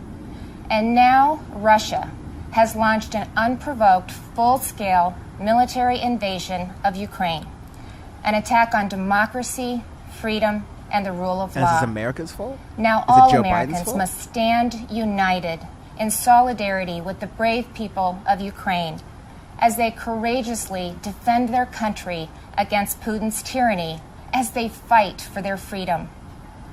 But we shouldn't ignore what happened in the run-up to Putin's invasion. Oh, here we go. Waiving sanctions on Russian pipelines while eliminating oil production here at home. Focusing on political correctness rather than military readiness. Reacting to world events instead of driving them. Weakness on the world stage has a cost. Oh, thank you, and Debbie Kim and in the chat says happy president's birthday. approach Thank to you. foreign policy has consistently been too little, too late. It's time for America to once again project confidence. It's time to be decisive. It's time to lead. But we can't project strength abroad if we're weak at home. And that's what I want to discuss with you tonight. Oh my God, this is going to be... The president and Democrats in Congress have spent the last year The Russians think either we're weak ignoring because of the cancel issues culture. facing Americans The Russians or think making we're them weak worse. because of critical They were race warned theory. that spending trillions would lead to soaring inflation. They were told that their anti-energy policies would send gas prices to new heights. But they plowed ahead anyway, raising the price at the pump by 50% and pushing inflation to a 40-year high. 4 decades ago, when our nation was Note that last Trump reeling from inflation, and Republicans did a lot I of was that a young stimulus working because of mom COVID. just starting out. My husband Kevin worked days while I watched our girls, and then Like a we lot would of the literally economic switch. comparisons here is we would ridiculous pass because in the COVID's a yard as new he was coming situation, home, and I was leaving it's so to work disingenuous. evenings at the local grocery store. From across that checkout counter, I saw the pain of inflation on my neighbors' faces. I saw what happens when prices rise faster than wages. The Biden administration believes inflation is a, quote, high-class problem. I can tell you, it's an everybody problem. I saw moms and dads' paychecks buy them less and less. I watched working people choose which essentials to take home and which ones to leave behind. And now President Biden's decisions have a whole new generation feeling that same pain. When I took the oath of office 5 years ago, I promised Iowans that I would never lose sight of COVID who and I was responding to working COVID for, is Joe that I Biden's wouldn't become fault, nor is it detached Donald from Trump's the fault. problems they were facing, from the problems that I had faced myself. But you don't have to check groceries to see what high inflation does to people. You just need to step outside of the D.C. bubble. No politician, neither Talk to the Americans Democrats about nor the what's on your Republicans, have mind. talked about Ask them, what are your companies concerns? posting What record keeps you profits up this at year. night?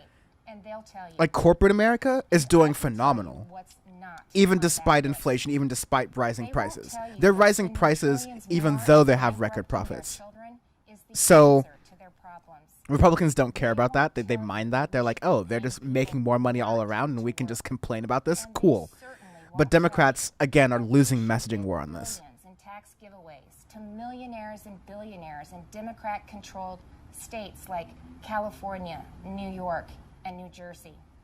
But that's what the And that's a muddling of the message here. Oh, you see the millionaires and billionaires they rail against? All of them live in rich, wealthy blue states. Thankfully, And the they're the president's ones who aren't paying agenda taxes. passed, because even members of his own party said enough is enough. Well, the American people share that view. Enough is enough. And it's not just with DC spending. Americans are tired of a political class trying to remake this country into a place where an elite few tell everyone else what they can and cannot say, what they can and cannot believe. They're tired of people pretending the way to end racism is by categorizing everybody by their race. They're tired of politicians who tell parents they should sit down, be silent, and let government control their kids' education and future. Frankly, They're they are tired of politicians who theater, tell them what to do where with their bodies, politicians like do in one Texas, thing when the cameras are where they've rolling, now and another banned the when ability they for women to get can't see abortions. them. Oh, wait, that's the Where Republican Party? governors and mayors Interesting. enforce mandates but don't follow them. Where elected leaders tell their citizens to stay home while they sneak off to Florida for sun and fun. Where they demand that your child Where wear a elected mask, politicians like but Ted they don't Cruz have jump to So Cancun you've heard the while their states are facing They were just blizzards due building to their climate change the Republican It's Party the constantly American denies. people who are waiting to exhale, waiting for the insanity to stop.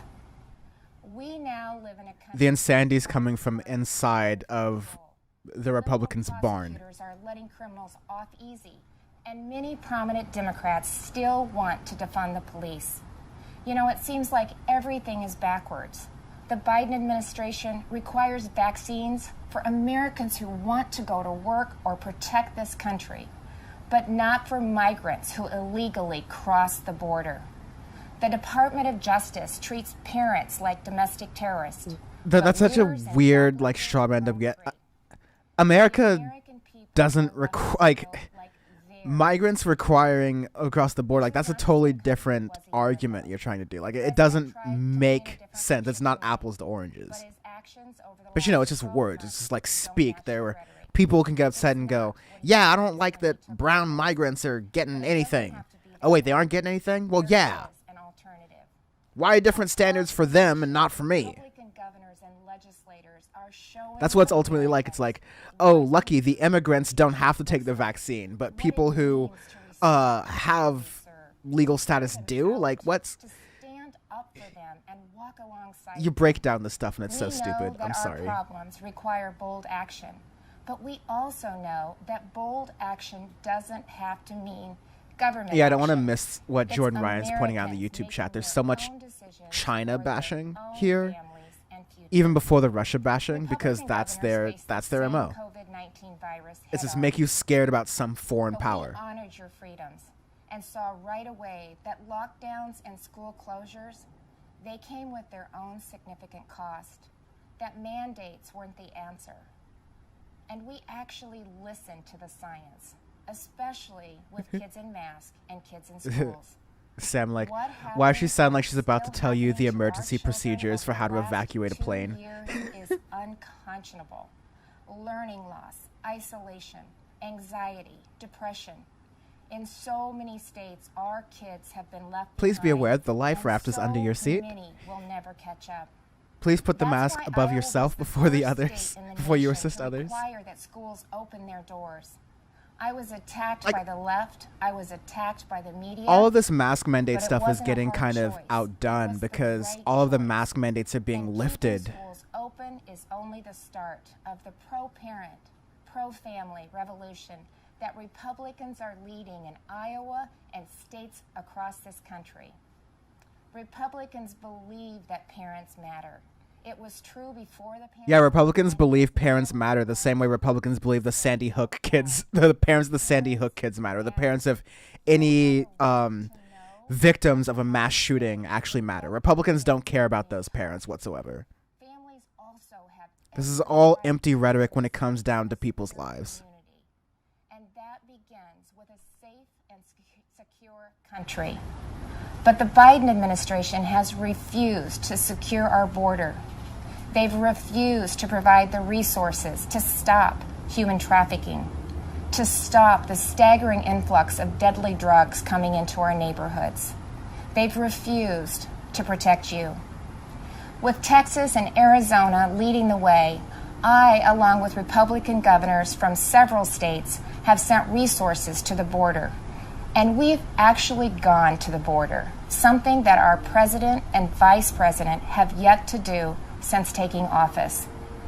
On the believe economy, Kamala the went to the border. contrast couldn't be more She also stark. did nothing, to be While fair, but she at Democrats least in definitely D.C. went. are spending trillions, sending inflation soaring, Republican leaders around the country are balancing budgets and cutting taxes because we know that money spent on Main Street is better than money spent on bureaucracy. Today, I signed legislation Yeah, that's not the Republican that MO. eliminates Republicans Iowa's go, tax money on spent retirement on income Wall Street and sets is better our than tax money rate spent at in a corporate bureaucracy 3.9%. or money spent That's less in than half of what it was just Main Street. 4 years Republicans ago. aren't trying to get money for regular And it shouldn't people. come as a surprise that out of the top 20 They get states crumbs with the lowest sometimes and unemployment expect rates, people to be happy with that. 17 have Republican governors. Republicans may not have the White House, but we're doing what we can to fill the leadership vacuum. And on the issues that are affecting Americans, Republicans are leading. We're standing up for parents. And yeah, on that point where kids. like We're Biden's, standing up for life. she said that earlier, where like major politicians are pushing for defund the police, right? And in reality, that's not true. Like Democrats across the board are trying to make sure rhetorically they don't sound like they are trying to defund the police in any stretch of the imagination. Because rhetorically it's a poor strategy. I think if regular people hear defund the police, unfortunately regular people don't get the whole explanation of how you can give that detail or nuance. They think, oh, well, who is going to protect us? Never mind the police don't do a lot of protecting. Never mind that, you know, all the different countless arguments as to why there are different alternatives than the police to call in these situations. Of course, this all could be used, but Democrats have chosen the message of, we won't let the Republicans pigeonhole us into being the defund the police crowd. Of course, it's not going to matter because the Republicans will do that anyways, and they just keep saying it till they're blue in the face. Their voters will believe it. So that's why I always say Democrats should just do whatever they want to and not worry about what Republicans will say about them, because Republicans will say, well, the Republicans will lie about them regardless. So Democrats should just do whatever they want to. And yes, we are, as they say, Iowa nice. But you don't have to be from Iowa to see that those are the values of America at its best. Iowa All nice of is mean, America. isn't it? Over the last few Like, years, that's the whole I've idea? put my faith in Iowans, and they haven't let me down.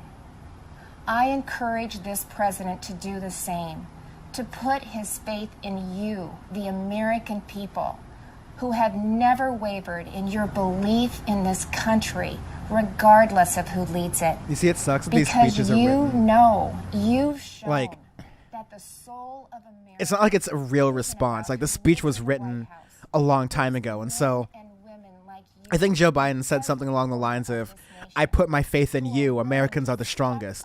And this speech is like, well, Joe Biden should be putting his faith in you all. because Americans are the people who like have the courage and the strength and the keep the country going. And these are all nice things that play well that they think constituents will want to hear, but both sides are saying it and doing it. God bless you, and God bless the United States of America.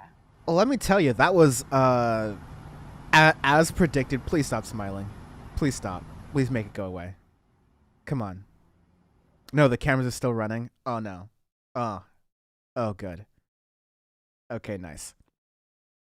All right, I'm gonna find the Rashida Tlaib response as I'm doing that. But yeah, the Republican response, as predicted, was pretty bad. I mean, it always is. You usually don't get any. I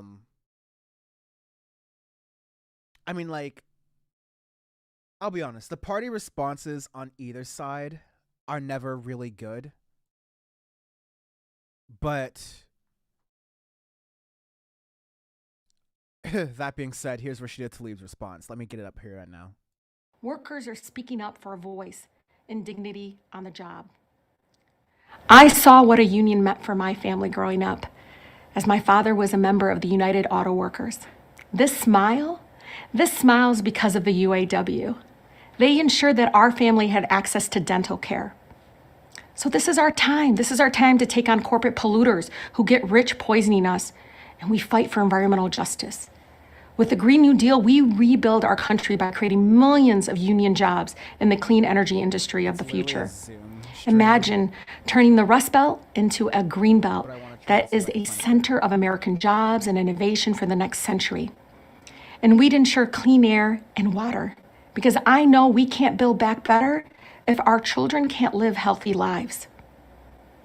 A working family's majority would take on skyrocketing housing costs, which have left 500,000 Americans homeless on any given night, and millions more struggling to pay the rent.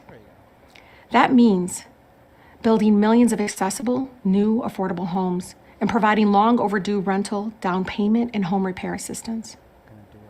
We would provide a real path to citizenship for our people, targeted sanctions that put pressure on Russia's billionaires, not the everyday Russians who have no choice in this conflict and are courageously protesting the war as we speak. We need a humanitarian response to this crisis, and we must welcome Ukrainian refugees from all walks of life to the United States. And I know we can't seek peace by continuing to spend $750 billion every year on weapons of war, making defense contractors and companies wealthier. We must put human rights and dignity first and prioritize cooperation and diplomacy to address the challenges that no one nation can confront alone, like pandemics and climate change. Nothing is more important than keeping the people we love free from harm. We all deserve to be safe in our neighborhoods. The path to community safety is investing in what people need to thrive, like access to jobs, quality education, and real opportunities. We can't police away homelessness, poverty, or mental health crisis in our country. Care, not more criminalization, is how we ensure lasting safety for all. And we should end the war on drugs, fund legal defense, and enact criminal justice reforms like ending qualified immunity that would transform our discriminatory legal system. And we should add a justice for working people to the Supreme Court by confirming Ketanji Brown Jackson without delay. Over the last 2 years, the richest people in America doubled their wealth. As profits skyrocket, corporations have the nerve to blame inflation while increasing prices on essential goods and services. This is more than simply corporate greed. It's extortion. We need to tax billionaires and mega corporations that dodge their fair share. And we need to fight back against unchecked corporate power that increasingly shape our lives. Those policies I named, they are popular, but we have a system that makes it too easy for elected officials to answer to donors instead of their constituents. Disproportionate representation in the Senate distorts the democratic will of the people. The filibuster, a tool perfected to defend Jim Crow, continues to be used to block progress. We must abolish it in the Senate, like the House did more than a century ago. Republicans are trying to destroy our political power of working class families, and they're willing to tear down our democracy to do it. They say the violent insurrection on January 6th is, quote, legitimate political expression, and that corporate super PAC spending dominating our elections is just free speech. The Republicans act like the real danger to our democracy is having enough voting booths in Black neighborhoods, mail-in ballots, fair district lines. If we really want a democracy that responds to the will of the people, then we need voting rights protection and democracy reforms immediately. While we continue building support in Congress, President Biden can use his executive power now to take action, to deliver for the people. He can cancel federal student loan debt, which would be a lifeline for millions of Americans and a transformative economic stimulus. And he can ban federal fossil fuel leasing, drilling, direct federal agencies to reject permits for new fossil fuel projects, Those can be done via and executive regulate order. carbon emissions. He can fix our labor rules right now to allow more workers to access overtime pay. These are things he can do And without he can change how we Republicans calculate the obstructing poverty him in line Congress. so that more Like, Americans he can just do this become via eligible executive for order the same way. life-saving federal benefits. Excuse me, the same way Donald Trump did a And bunch he of can take executive action orders. to break up pharmaceutical monopolies Except he could do them for that good. make life-saving medicines affordable. These are good points Rashida Tlaib is making. Then why The isn't Joe Biden midterm doing elections these are things? coming up fast. And this year, we can elect working families majority we all need. We know what happens when the Republicans take power. They protect the rich, target the rest of us. They attack and undermine voting rights, women's rights, workers' rights, immigrants, people of color, and our LGBTQ community, and they block progress on climate change. So if you voted or knocked on doors or donated in 2020 to defeat Trump, I implore you, pay attention, because this year is just as important, and we need everybody to help. Blocking the far right is just not enough. We also need to elect the next generation of working families champions. It starts with staying engaged and voting in every election and every primary for candidates who will put working people first. I know that we can get closer to the world we all deserve when we build a bigger movement. Bring people in, not cast them out. I was taught by a pastor in Detroit that we aren't a country that is divided. We are disconnected. We must connect on the dreams we have for our children, the hopes we have for our communities, and so much more. When we connect with one another, building our solidarity, we can outwork the hate and show that the very people, show them that who basically want to ensure that we never have a seat at the table. We can show them that we aren't going anywhere. So I want you to think of the people you love, the place you call home. For me, it's my two boys, my family, the communities I represent. Who is it for you? That's who you're fighting for. And I want for them what we want for all Americans, the opportunity to thrive and flourish, a country where no one person's dream is too big to become a reality. I know it's possible when we all come together. So if you're ready to be part of our movement, join us. Join us by texting WIN-WIN to 30403. Working families are the majority.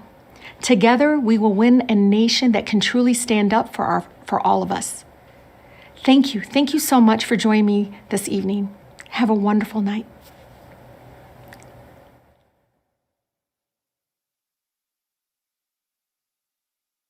Cool. Wrapping that up.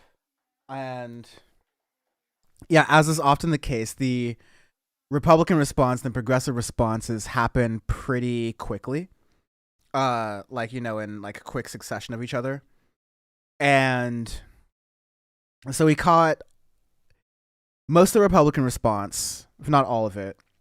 I'd say a good portion, if not most, of the Working Families Party's response, or Rashida Tlaib's progressive response. I'll call it the progressive response because I actually have a lot of thoughts about this. Wow.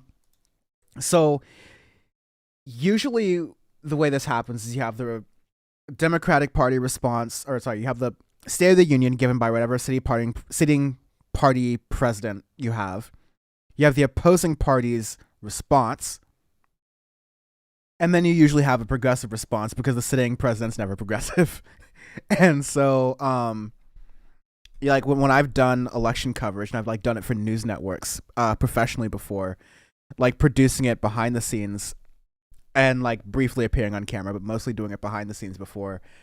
We would prepare for, in that order. We'd prepare for the State of the Union, and then the opposing party response, and then the progressive response that was usually delivered by Bernie Sanders. Like I've said, after 2020, I said this a little bit earlier, after 2020, the idea of having a response by Bernie Sanders doesn't really feel right, because Bernie Sanders is not an irrelevant politician, but he's not going to run for anything. He's peaked, more or less, and that's pretty clear now. His 2 attempts at running for office, while very valiant and I think could have gone very far if they weren't actively fought by the Democratic Party establishment that he was running in, I think could have made a difference. But ultimately, Bernie Sanders isn't president, and so the left will have to look towards other figures to carry on that movement. Also other parties, because in what I think the Democratic Party learned a lot about the progressives learned a lot about the Democratic Party process and how hard it is to win as a Democrat. And so part of what you're seeing is what you had right here, whereas the Working Families Party, who was doing a lot of the development behind the State of the Union address. And, the Working Families Party traditionally has not been serious people. They've been more interested in hosting events and talks and talking about doing activism rather than practicing activism. And, I'll say a lot about the Democratic Party, but they're good at actually getting people to, they're all right. They're the best we've got when it comes to an infrastructure that gets people to text voters and call voters and knock on their doors when COVID-19 allows for that kind of thing to happen. Or like when pandemics are succeeding for those kind of things to happen. And doing voter outreach, like getting out the vote. That's GOTV. That's what that's called. When you're running up near an election and you want people to vote for your candidate, you do that. And the Democrats next to the Republican Party are phenomenal at that. The Working Families Party traditionally hasn't been around that actual work of, getting people's phone numbers, calling people out to events, organizing volunteer efforts, getting your name out there so that when it comes to get elected, people trust you. Moreover, I'd say the Working Families Party has aligned themselves with some completely non-serious characters. I've talked about on my YouTube channel, youtube.com/Dan from the internet. I've done a lot of videos on the show Power Report about my experiences working in different leftist media organizations, working around different people who are now prominent political commentators online, like people at the Young Turks, people who left the Young Turks, like Jimmy Dore and Dave Rubin. I have talked about Jimmy Dore specifically and how he doesn't have actual political ideologies, nor does he really read. He just sort of yells and is oftentimes bigoted in what his political ideology comes down to and the way he expresses that political ideology towards people who are supposed to be his allies. Because I don't believe shouting over people, let alone shouting over women of color, is the way that you win a political battle, especially when you're trying to gather people in your own coalition.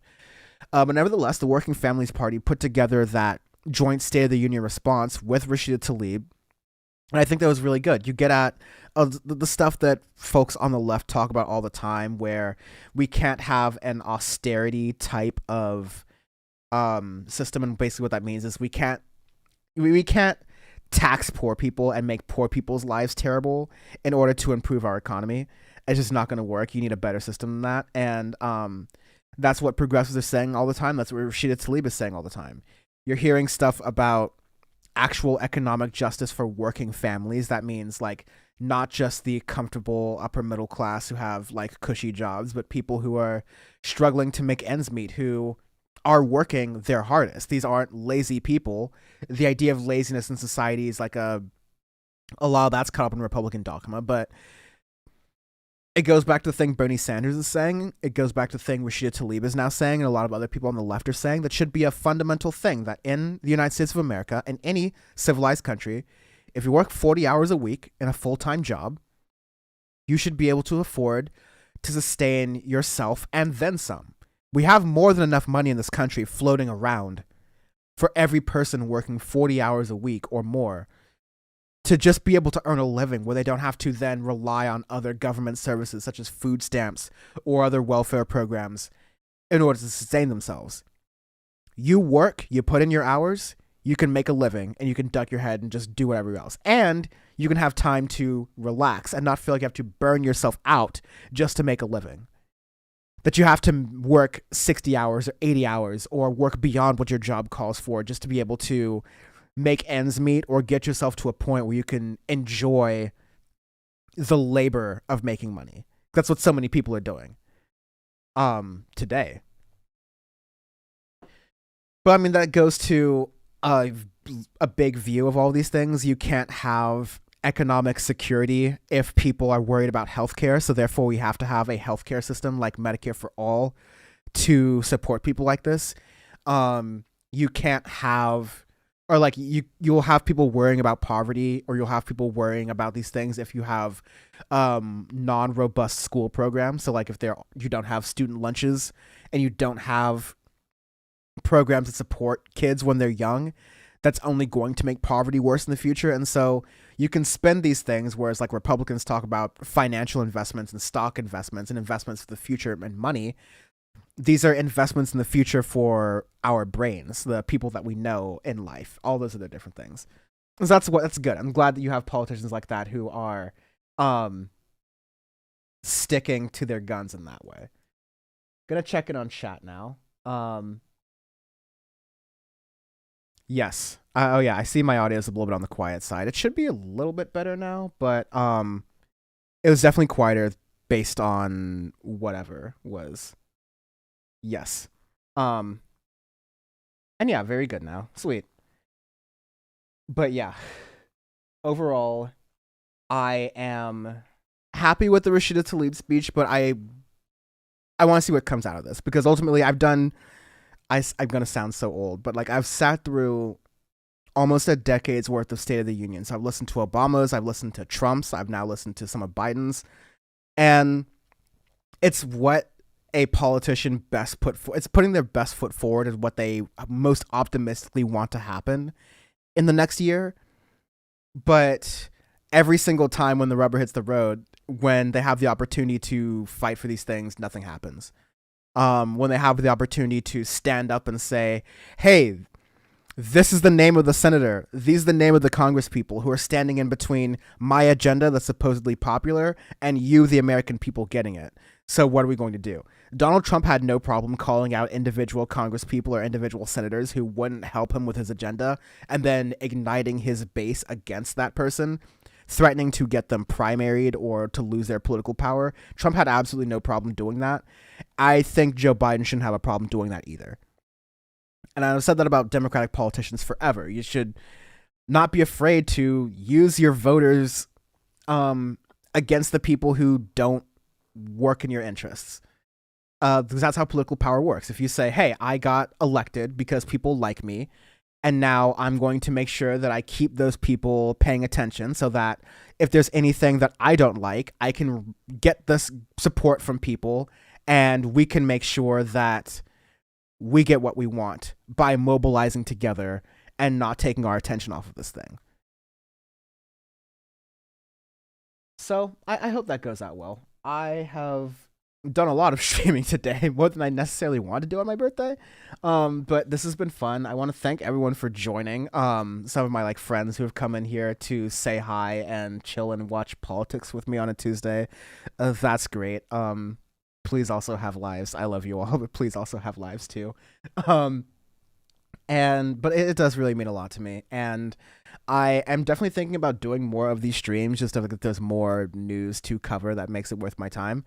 But yeah, definitely check out all those things. Follow me at Dan from the Web on Twitter. That's where you can see all of my brain farts and stuff. Check out Good Morning Bad News on TikTok. We just passed 1 million subscribers on that, and that is awesome to watch and like to inform people in that way. YouTube.com/Dan from the Internet, if I didn't mention that already. YouTube.com/AudioFacePod for the music podcast that I enjoy doing, so I don't have to think about this stuff all the time.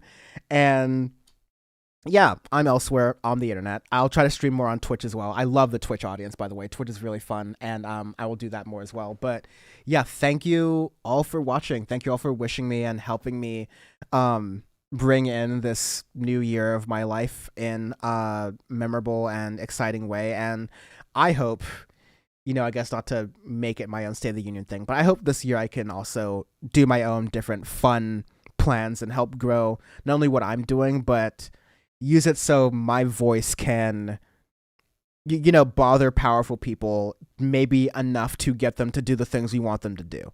That's the whole goal. That's the whole dream.